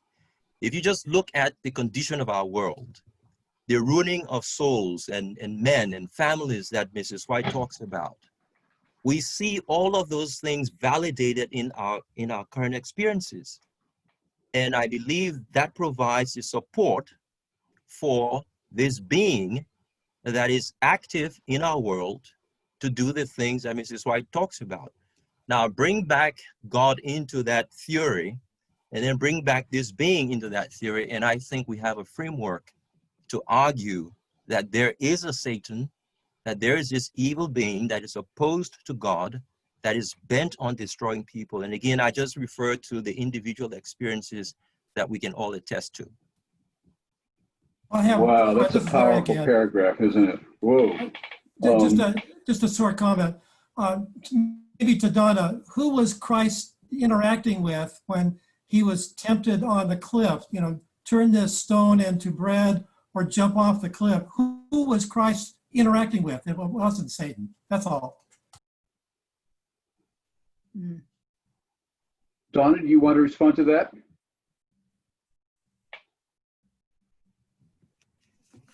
She may not be. Yeah. Oh, go ahead. What I should say is I think that Satan is used in the Bible as a kind of metaphor for evil. So Bronwyn's text, for instance, I think the roaring lion seeking whom he may devour, it's a metaphor for evil and the temptation to do harm to our fellows. And when you ask about Larry, about who was tempting Christ, I think that he could have been out there by himself as it were. Who is Christ dealing with? He's dealing with his own interior, the demons inside, if you will. And remember, I'm thinking of demons again as a metaphor for the temptation, for instance, to rule the world. He, as a sort of Napoleonic strand, or in Christ, he's obviously a charismatic person. He has people by the thousands following him all over Palestine, and he could have turned that, I would think, into, or may have thought that he could turn that into a pathway to an autocracy. And so do I really think there was a being that was, sitting on the next rock over, making these suggestions? I think that no more than I just don't find it believable. The same thing with the introductory paragraphs, the setup in Job. Is there really, some evil character and God decides to show off with poor Job as the protagonist in an unfortunate drama that he's about to allow to occur? I think those are bad portrayals of God. And unfortunately, they have become, many of us have taken them so literally, and I don't find it helpful. I'm sorry, I didn't mean to reveal quite so much the difficulty I have believing some of the things, even though they're written in the Bible and even though they are affirmed by other authors, including Mrs. White. David, I wonder if I can. Real quickly, McKinley. Oh yeah, very quickly. I just wanted to share the citation there. Is this Great Controversy? I think it's page 508. I think paragraph 1. But the other thing I'll say quickly is that outside of the Bible, I believe, and this is going back to this experiential citation, that I believe many Christians can attest to their experiences and struggles with what they might encounter and report as an actual interference with their lives by this being that is bent on doing things to oppose their Christian walk with the Lord. And so I think we'll respectfully have a difference of view with Donna on this point, but I strongly believe that there is a Satan and that he does attempt to interfere with the work of God. Okay, thank you. It's good to get more than one position out on the table, and we've got a couple. They're probably, I think if I add my third one, that we have 3 out here so far. Who's next, Brunman? The next 4 in this order are Ron Graybill, Gerald Whitehouse, Rodney Corker, and then Elmer Capino. Ron. This question of evil and what form it takes, and Donna mentioned Flip Wilson, the devil made me do it, and I always thought, well, I don't need the devil. I get plenty of demons. I can think of plenty of evil I want to do without his help. But it's interesting, again, thinking about Ellen White, it's interesting that Ellen White actually had visions in which she saw Jesus, or Jesus himself appeared to her and was speaking to her, or that he slipped into an Adventist meeting and then got up and gave the people some instructions. But she never had a vision where she was actually talking to the devil, talking to Satan. She did, however, speak of historical situations where evil angels appeared in the form of men. For instance, at the Council of Constance in the trial of John Huss. And Gerald Whitehouse was on our group, and he asked, well, did she ever speak of evil angels showing up in general conference meetings or committee meetings, and I said, well, I'll have to look that up. This quotation from Great Controversy that McKinley used, I really want to get on Google Books and look for the source of that. That kind of elaborate detail is something that Ellen White often gets from another writer, which is fine. We've been talking about how we learn from the Zoroastrians and the Persians, so why can't she learn from the authors of her time? But anyway, I think what is a strange thing about Ellen White, you know, they've made compilations of Ellen White about every conceivable topic, but I don't think, at least not any official compilation of Ellen White's statements about Satan and the devil and all of that. That might be a fascinating study. Our Sabbath school class could be the authors of that. Okay, wow, how interesting. She saw Jesus, but she never saw the evil one. Well, never Wow. encountered. She never talked to Satan. She saw a scene where evil angels were working, but I don't know that she ever mentions seeing Satan, a satanic being. I don't think she ever mentioned seeing a satanic, but I can't be sure. How Actually, fascinating. he gave a description of him sitting there and broad brow, and then an evil thought occurred to him and he smiled. I don't have the reference for it, but it exists.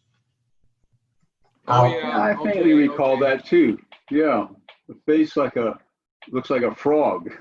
That was my impression as a child. Okay, who's next? Gerald Whitehouse.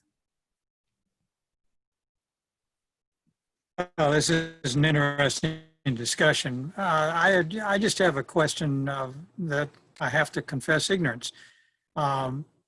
Adventist theology, I think, traditionally has based the understanding of the origins of Satan on Isaiah 14, Ezekiel 28.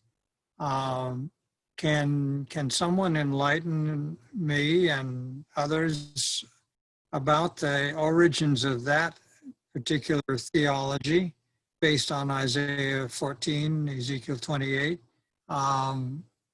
and what bearing that has on our discussion, perhaps, with Satan being identified as Lucifer and the fallen angel and so forth. Ryder, do you want to take a run at that?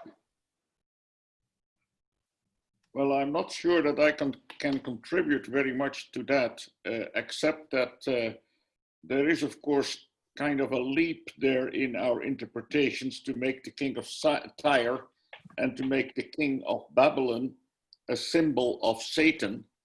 And I'm not sure, but I have a feeling that that is not an idea that was original with Seventh-day Adventists, but that is something that we have picked up and that we have really never critically looked at.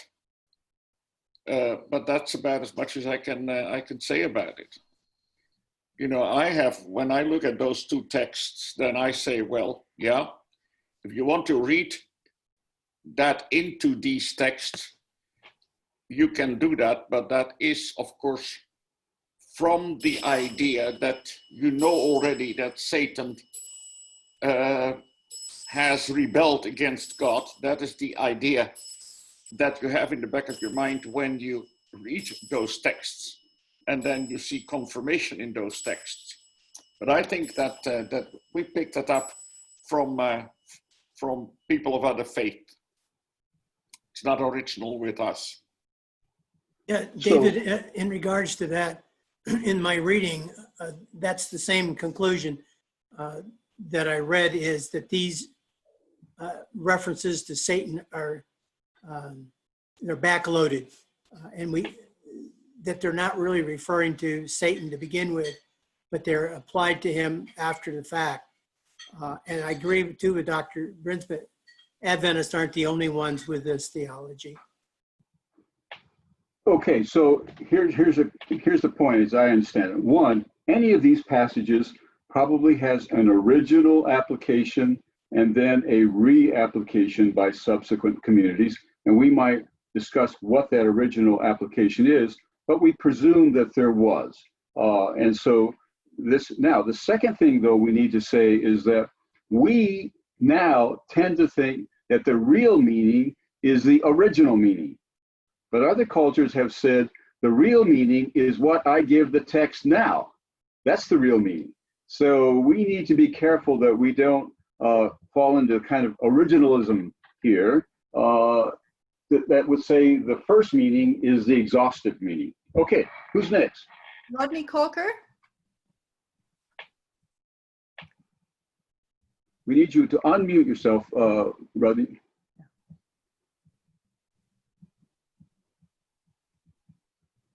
From my readings, from the very beginning, there was good and evil. From the very beginning, there was a serpent god, not just in Hebrew history, but in Sumer and Akkadian and Mesopotamian history. That Sumer, the concept of a serpent god is recorded fairly quickly in the legendary around the world. It became a international god. It's there in cuneiform language that's pulled out of the Mesopotamian area. Isaiah and other passages later coined the serpent god as Lucifer. Lucifer, that term tends to disappear from language around 2000 BC. Not to be confused with the use necessarily with the use of the word as a synonym for Satan. Satan, in my understanding, starts to get used around the exilic period. The only time that I can find in any Hebrew interpretation of the use of Satan, there's two key things. It's always at the level of rulers. It's not at the level of the individual. So along with Donna's thought, it's not personalized at the level of the individual. So using the word, they use the word, and it's transferable. Any ruler that oppresses the Hebrew people is a force of Satan or satanic. So an Ayatollah is satanic. George Bush, when they say George Bush is the great Satan, that is the correct use of the word. When the Ayatollah, whoever, is called the great Satan, that is the correct linguistic expression of the word. To say an individual is pursuing me, you, or the other person as an existing Satan is really, I think, linguistically an incorrect, at least in the Judaic sense, expression of that word. So the only place that I've seen in Hebrew where a writer has been willing to say, well, who was slain on Judgment Day? Who did they see slain on Judgment Day? It is the god Nebu and Marduk, who I introduced to you when I talked about the Persian and the transition into the Greek period. These were demigods, gods and demigods. That's who they see slain, and that's only one Hebrew writer that I've been able to track. But the use of the word Satan or satanic is transferable to any oppressor, and that's consistent with the Wikipedia definition of satanic. It's simply a derogatory term that is transferable. As far as the roaring lion is concerned, it's also symbolic. That is straight off the walls of Babylon, of the breezeway in Babylon. The lion is always a symbol, and it's usually seated, of courage, a defensive posture. But for the first time, it's recorded here as on the prowl, a roaring lion, and the whole breezeway is of roaring lions. So it's symbolic of this nation that was going around as a roaring lion, devouring other nations, aka the Jewish people, the Jewish nation at that time. That is the correct use of the lions going around as a roaring lion. It wasn't individuals got caught up in it, but the symbolism is at the national level. That's the way that I see it. So I'm still trying to find out how did it become embedded at the individual level within Christianity, and how did Adventists get so focused on it? And I'm finding the threads of that, as Forrest introduced today, through this intertestament period. But I've yet to find out, to clarify in my readings, because I haven't got into the New Testament. I'm certainly not into reviewing Adventism. how did it become so crystallized and so applied? But I'm beginning to see that. I can see the threads of it. Now, since I got the floor, I'm going to take 30 seconds to talk about next week, what I want to do next week. I want to try to stay relevant because it's the last session that that I will share with my buddy Forrest here. Last week, I used 3 expressions without definition of terms. I talked about and ducked somewhat the issue of the finger of God, the hand of God, and I used the term the shadow of God. I could see the shadow of God in this period. But on reflection, I could see a case for the hand of God. It's just Rodney's case, but I could make that case. And I can make a case for the finger of God. If you see the hand of God over something, it's symbolic. But if you see the hand of God in something, you've got fingers in it.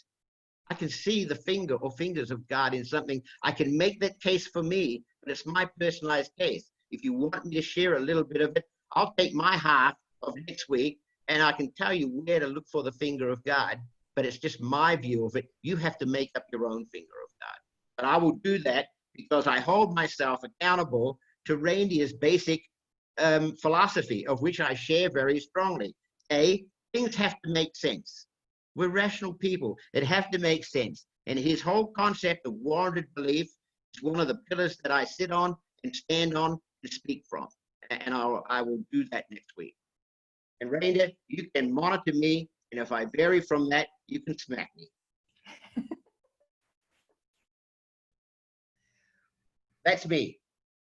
Be sure to be here next week. That's the main point. But in addition to that, notice this pattern when we hear from Rodney. When we want to understand a text, Rodney swiftly moves to other religions and other ancient patterns. Now, that's called a phenomenology of religion, and I think it's very, very helpful, like that idea of the lion roaring, seeing that on the Babylonian frescoes or whatever it was, carvings, that really is illuminating. So some of these symbols come from other or are related to other traditions, and it's very, very helpful, I think, to compare what we believe with those other traditions. Forrest, do you want to jump in here? Yeah, I appreciate Rodney bringing that up. I think one could conclude that not only were we influenced by, I say we, the Hebrews were influenced by the Persians, but they were definitely influenced earlier on even, with serpent gods and different imageries. So it looks like the borrowing is much broader than just Persia. Sure, they're trying to learn everything they can. I've been told the outline of the sanctuary can be, the sanctuary structure can be found in other religions nearby. So they're trying to pick up as much as they can of value. Next. Elma Capino, followed by Donna or Jeff. I'm going to speak for our focus group. There were 4 of us, Clyde, Rodney, Dana, and myself. And we determined, can you hear me? Yes. And we determined that this concept of devil exists, but what's intriguing about it is it cross culture, cross race, and it crosses oceans. We don't have any evidence that someone moved from one continent to another and talked about Satan. So we wanted to know, where did this come from? And someone brought up the fact that this could be a spiritual DNA that the Lord created in our DNA. And someone brought up the fact that this could be a medical necessary developmental milestone, like Don had mentioned, that it's only the mind. But at the end of life, our chaplain had mentioned that the task is to integrate the good and the bad, because almost always both of them come from one source.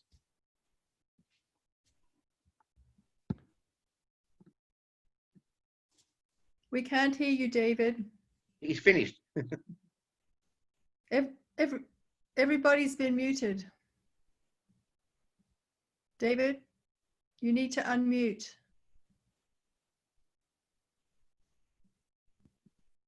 He's muted. David? I thought you were going to say, Elmer, that Satan is the externalization, projective externalization of our own, the negative features of our own psyches. You want to talk about that? Yes, I would, because there are certain events in life that will trigger these things. For instance, we know that 3 children will increase paranoia in the family. 2 will not, number 1. Number 2, we know that children who have been traumatized as a child go through different pathways in developing hope and faith. So all these things, like Don had mentioned, and I would support Don, I don't think there's one particular person in the universe that is Satan. I think it's a mental struggle. Like Paul says, we deal with principalities and powers in our mind. And that was underscored by God when God confronted Cain and says, Cain, you better shape up, put this under control, because if you don't, sin is encroaching in your door. Certainly there was no Satan then, right? Okay. Thank you. All right, that's very helpful. Thank you, Elmer. Who's next? Donna or Jeff? Well, first of all, I want to thank Elmer for the support. The thing I wanted to say is that not only do I think the roaring lion and personification of evil doesn't make sense, but and serves the purpose of shifting responsibility for our own behavior onto some, as David has just said, externalization of these impulses. But I think it has some seriously negative effects to imagine that there is this personified evil.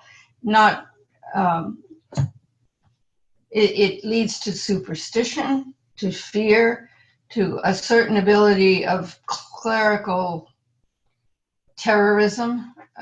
Certainly that was true in Catholic doctrine, and I think to some extent in Adventist theology as well.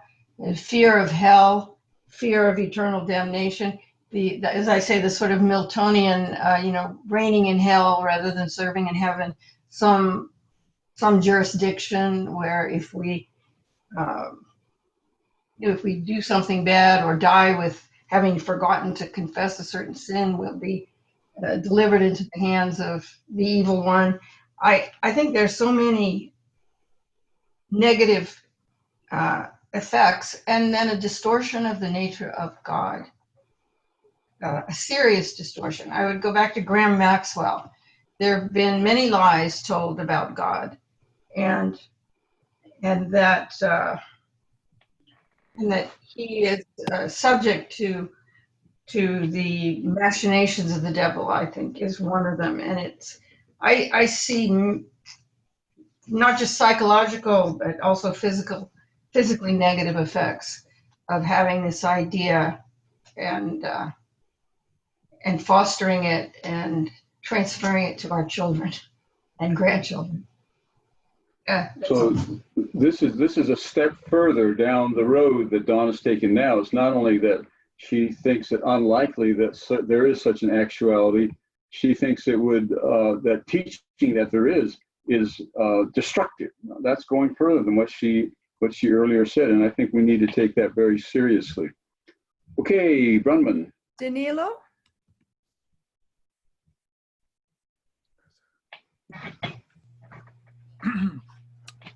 I'm very pleased to see this discussion, but I'm also a little bit disturbed. And the reason why I'm disturbed is because we're not really addressing the question of the essence of the difference between good and evil, but we're trying to figure out the culmination of it. And that is a little bit of a dangerous path, because we're trying to draw grand conclusions without having dealt with the basics. It's like somebody wanting to do calculus without ever having done arithmetic. So we need to ask ourselves, what is the essence of the difference between good and evil? first. And what I have come across so far in my life's experience is that the moment that we gain the capability of learning, that is the moment where evil becomes a possibility. It is not being wrong, it is deliberately choosing error over truth, simply because it gives me an advantage. That is what is evil. It is when we choose evil for good and good for evil. That is what brings destruction. And it doesn't matter whether we speak of great understanding or little understanding. If I try deliberately to take advantage of somebody simply because they do not understand how to do arithmetic and I take advantage of them to their loss, I am evil. And it doesn't matter whether I'm big and they're small. If they're small and I'm big, that makes my evil greater. So it is not, how do I say, it is not a mistake. It is not lack of understanding, or how should I say, ignorance that is evil. Although evil takes advantage of ignorance, somebody else's ignorance. Evil is a deliberate strategy of undermining someone else and somebody else's chances of success. For example, it is always easier to accuse without any evidence whatsoever than to demonstrate whether the accusation is either true or false. So the evil will fling accusations freely, hoping that something sticks, and wait for you to do all the work to demonstrate that they're false. That also is evil, because it diverts attention from actually doing something positive. Actually understanding never happens easily. It always has to be worked out. That's what we call research. So why somebody would think that there is no such thing as Satan, that is an unfortunate byproduct of misunderstanding of the essence of evil. Satan is an enemy of God who has chosen. It's a deliberate act of choice to fight God because he could not understand everything that God understands. Now let's be very frank about this. Nobody understands everything, but we have to be willing to learn. However, if I'm not willing to learn and I just want to arrive at the end outcome, then I will want a shortcut. And I find it always easier to accuse. And so I can accuse God himself of the worst misdeeds and worst character flaws that anybody can ever imagine. And then watch God flap in the breeze trying to solve this problem that I have created. That is the essence of evil, ultimately. We think that evil is somebody like Hitler who just destroys people random. That is the ultimate outcome of it. But the essence of the beginning is our unwillingness to work out so that we can understand something, and we just want the final outcome. Wanting somebody's house because I don't want to be building it is just as evil as it is wanting the understanding without actually wanting to work it out. Thank you.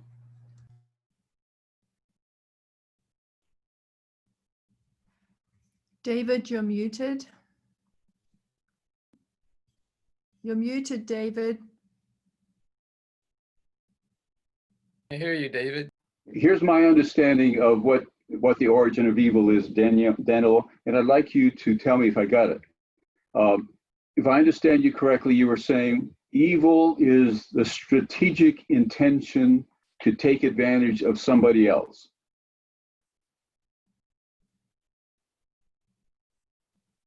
Okay, okay. A very component. Okay, that's helpful. Thank you. Okay, who's next? I don't have any more people on the list. Well, I thought I saw Gerald Whitehouse. No? Yeah, Yeah. Gerald David. Whitehouse. Yeah. And Gerald, then McKinley. Yeah. Okay. This is Judy beside Gerald. I want to say right on to the past speaker, and I also want to affirm Donna. The business of our concept of God versus Satan so impacts how we raise our children. I know people that have been so damaged in children's Sabbath school class, they cannot even conceive of the time of trouble because it's so horrific. And when we understand what kind of a good God we serve, and by the way, Mrs. White speaks about through eternal ages, we will be learning more and more of the plan of salvation and what kind of a marvelous God he is. One of my go-to texts in the Desire of Ages says something like this: there is no more conclusive evidence that we are from the kingdom of darkness than the willingness to hurt or destroy those who disagree with our pet opinions. Wow. Okay. Wow. All right. Is there somebody else who would like to say something before we conclude? McKinley. Yes, that was me. Okay, McKinley. So if I may just quickly change the topic, the other item that Forrest talked about in his list of four is the concept of the resurrection. And like with the concept of Satan, or the reality of Satan, I like to think that the concept of the resurrection didn't necessarily begin in this intertestamental period, because I think the resurrection is implied in the plan of salvation. Now, I do appreciate that perhaps thinkers in that period might have put some additional thought into clarifying the concept of the resurrection, but I find it hard to believe that the plan of salvation does not contemplate a resurrection, since the wages of sin is death and the gift of God is eternal life. Okay, so what McKinley has done here is to approach these matters in a different way. Instead of saying we have development between the Old Testament and New Testament, he wants to put a gloss on that by saying, actually, it's not from zero to nothing. I mean, from zero to something, zero in the Old Testament to something in the New, but rather it's an unfolding of that which is already there, something which is implicit made explicit. Now, that's another way of approaching this matter, and I think it's one worth thinking about. I noticed that some literary critics today will closely read a text and tell us what the text meant more fully, even more than the author fully realized. It's sort of like doing a Freudian analysis of literature. Here's what's going on, at least outwardly, but what you're saying implies something other and something deeper that we need to bring to the surface, something buried that we need to bring to the surface. And if we do that in a literary way, we relate the two testaments somewhat differently than we have been.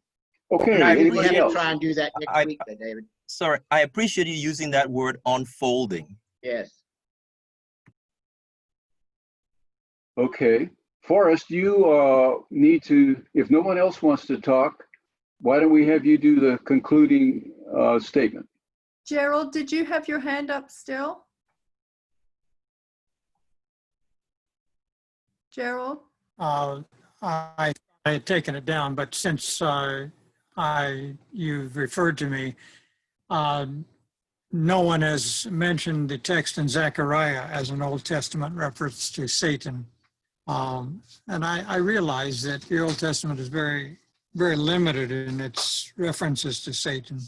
Zechariah 3, of course, very clearly refers to Satan. Now, that doesn't tell us what he's like or what form he takes, but Satan is definitely referred to there. So I do like McKinley's suggestion of an unfolding. And I guess I'm left after our discussion today with the question, and I'll have to admit that this is not an area I have studied deeply on. I guess I have sort of just accepted more traditional Adventist beliefs on this area. But our traditional understanding that of the origins of Satan from Lucifer, are we saying as a group here, or that really has no basis currently? We really can't stand on that, or what are we saying on that from some of you that have given this more study? Personally, I stand on Lucifer, but I'll make that stand on Lucifer. It's fundamental. But we don't understand necessarily as Adventists who he was. We have to read, I think. I've said enough, but I can say a little bit more maybe next week. But Lucifer was one of the fallen angels, as we call them, one of the Nephilim, one of those who to earth from heaven came. And that's there in the Sumerian story, not just reflected obtusely, I think, or briefly in the Hebrew story. It's all right, I'm seeing thumbs up around the screen. You got some supporters there, Rodney. You know, real quickly, this gets us into what's called a demythologizing debate. And that is the question, can one fully translate metaphorical language in the Bible to non-metaphorical language in the Bible? And there are some New Testament people and Old Testament people who have tried to do it. But my guess is to the contrary. If we give up one set of analogies, one set of metaphors, one set of symbols, we're going to have to come up with another set of analogies, symbols, and metaphors, which will not be any more literal than the ones we have. There are some things for which our language is not wholly capable, so we use metaphors to get it across. So I would say, Gerald, my view is there is a reality there. There is an actuality. What is that actuality? It is that evil is personified, but it's also derivative. It's dependent, and it has a kind of intentional rebelliousness to it. Yeah, but I don't know how to say that without talking about roaring lions or serpents or angels with wings on their backs. You know, we're sort of stuck with our language. Do you want to respond to that at all?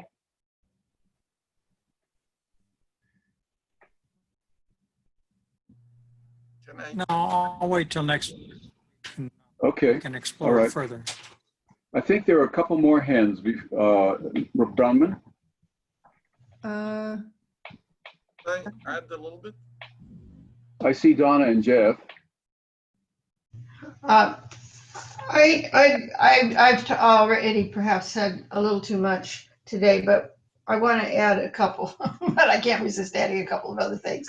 One is that the idea of a rebellious child, go back to Lucifer, that is a common element in many theologies. I mean, there's Loki, there's Satan, there's Lucifer, and I think that could just as easily be derived from human experience if you have any children, and then magnified into a theological doctrine.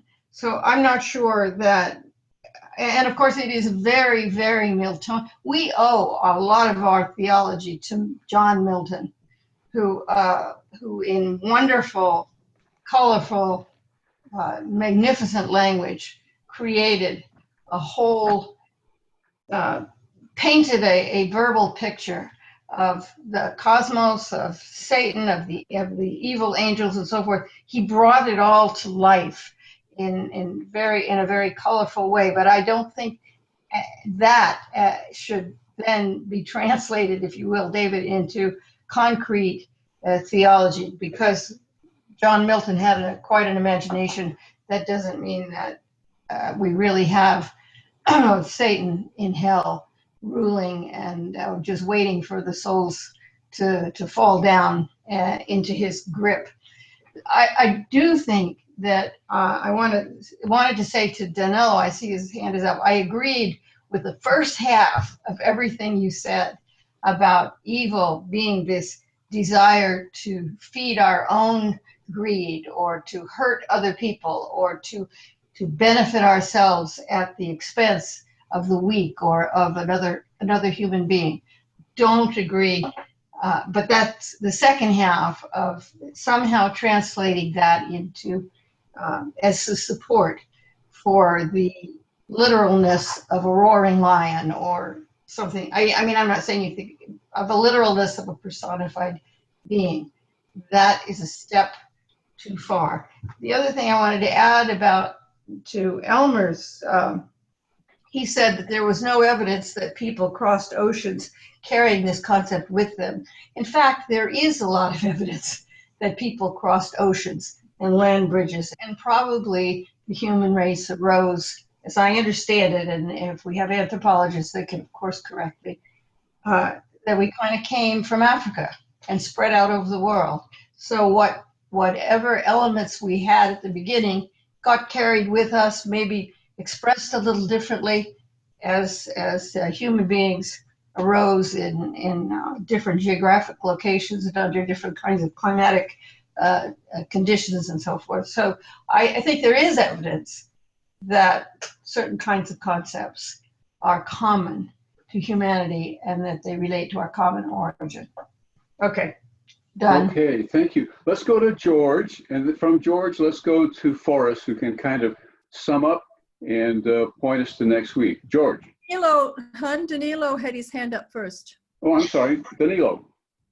Yes, it occurs to me that we have to think in terms of what will happen actually at the Great Judgment Day, when everybody is either in the New Jerusalem or around it trying to break the walls down. And then Christ's throne is lifted up and the whole panorama of the Great Rebellion is presented to everybody. And everyone, including Satan, kneels and says, righteous and holy, and I don't know the exact word, are thou, O Lord. And then, in spite of the admission, he then gets up and tries to once again rustle up his troops for another attack. At which point, Sister White describes, everybody turns on him. Clearly, there is someone there who's the subject and the object of this rebellion. Okay, we're going back and forth on this issue, and that's fair enough. But let's go over to George and then to Forrest. Yes, if the paragraph that McKinney read is true, then we have to think or raise the question, why does God allow all that activity geared toward everyone in every situation? I mean, that was almost detailed in so many ways that no life on earth is possible without that evil activity. So that's probably a discussion for another time. And another thing I'm thinking, how could I have helped people in therapy if that is true? So I would tell the patients instead, well, Satan made you do this. You are a victim of Satan for everything, because in that paragraph, that's what is implied. And so this probably should be a theme for another discussion another time. Have a You know good what I Sabbath, think would be everybody. fun? I think it would be fun to start with that paragraph and have a whole session just beginning with that paragraph and see where that takes us. Now, we're going to have a series on God and global. I think we should use the word global, not human. God and global suffering. And so when we get to God and global suffering, we could begin with that paragraph and have a profitable discussion just on it, because I think it's a very provocative paragraph indeed. Okay, I am over on. to Forrest. I am on. Okay, well, thank you again. It looks like we had some interesting discussion. I'm reminded again of one of the authors I read from that said the early church fathers spent more time talking about Lucifer, the devil, than any other topic. And I guess that's probably true with our class today, except for one comment about resurrection. So it's very complex. Again, the issue, I think, at least I'm speaking for myself again, is that this was not a silent period. There was a lot of philosophy, a lot of theology, a lot of history going on. And I think it's important for us to learn this, whether we think the Zoroastrians were correct or if some of those texts in the Old Testament really did apply to Lucifer. Well, we can save that for another day. But I think it opens us up to a new perspective or an expanded perspective. And I look forward to next week from my colleague, Rodney. We're going to conclude on this. I think one of the things we would like you to do, if you would think about it, is send some questions ahead to the class, and we can answer, or I say answer, we can address ourselves to that. So anyway, look forward to next week. And then we've got some other exciting stuff too with Dr. Taylor and others who'll be onto this. So again, and thank you to all of our people from all over the world. And so we'll see you next week. Okay, here's our benediction. We can't say it together, but I'll read it to you. The Lord bless you and keep you. The Lord make his face to shine upon you and be gracious to you. The Lord lift up his countenance upon you and give you peace. Amen.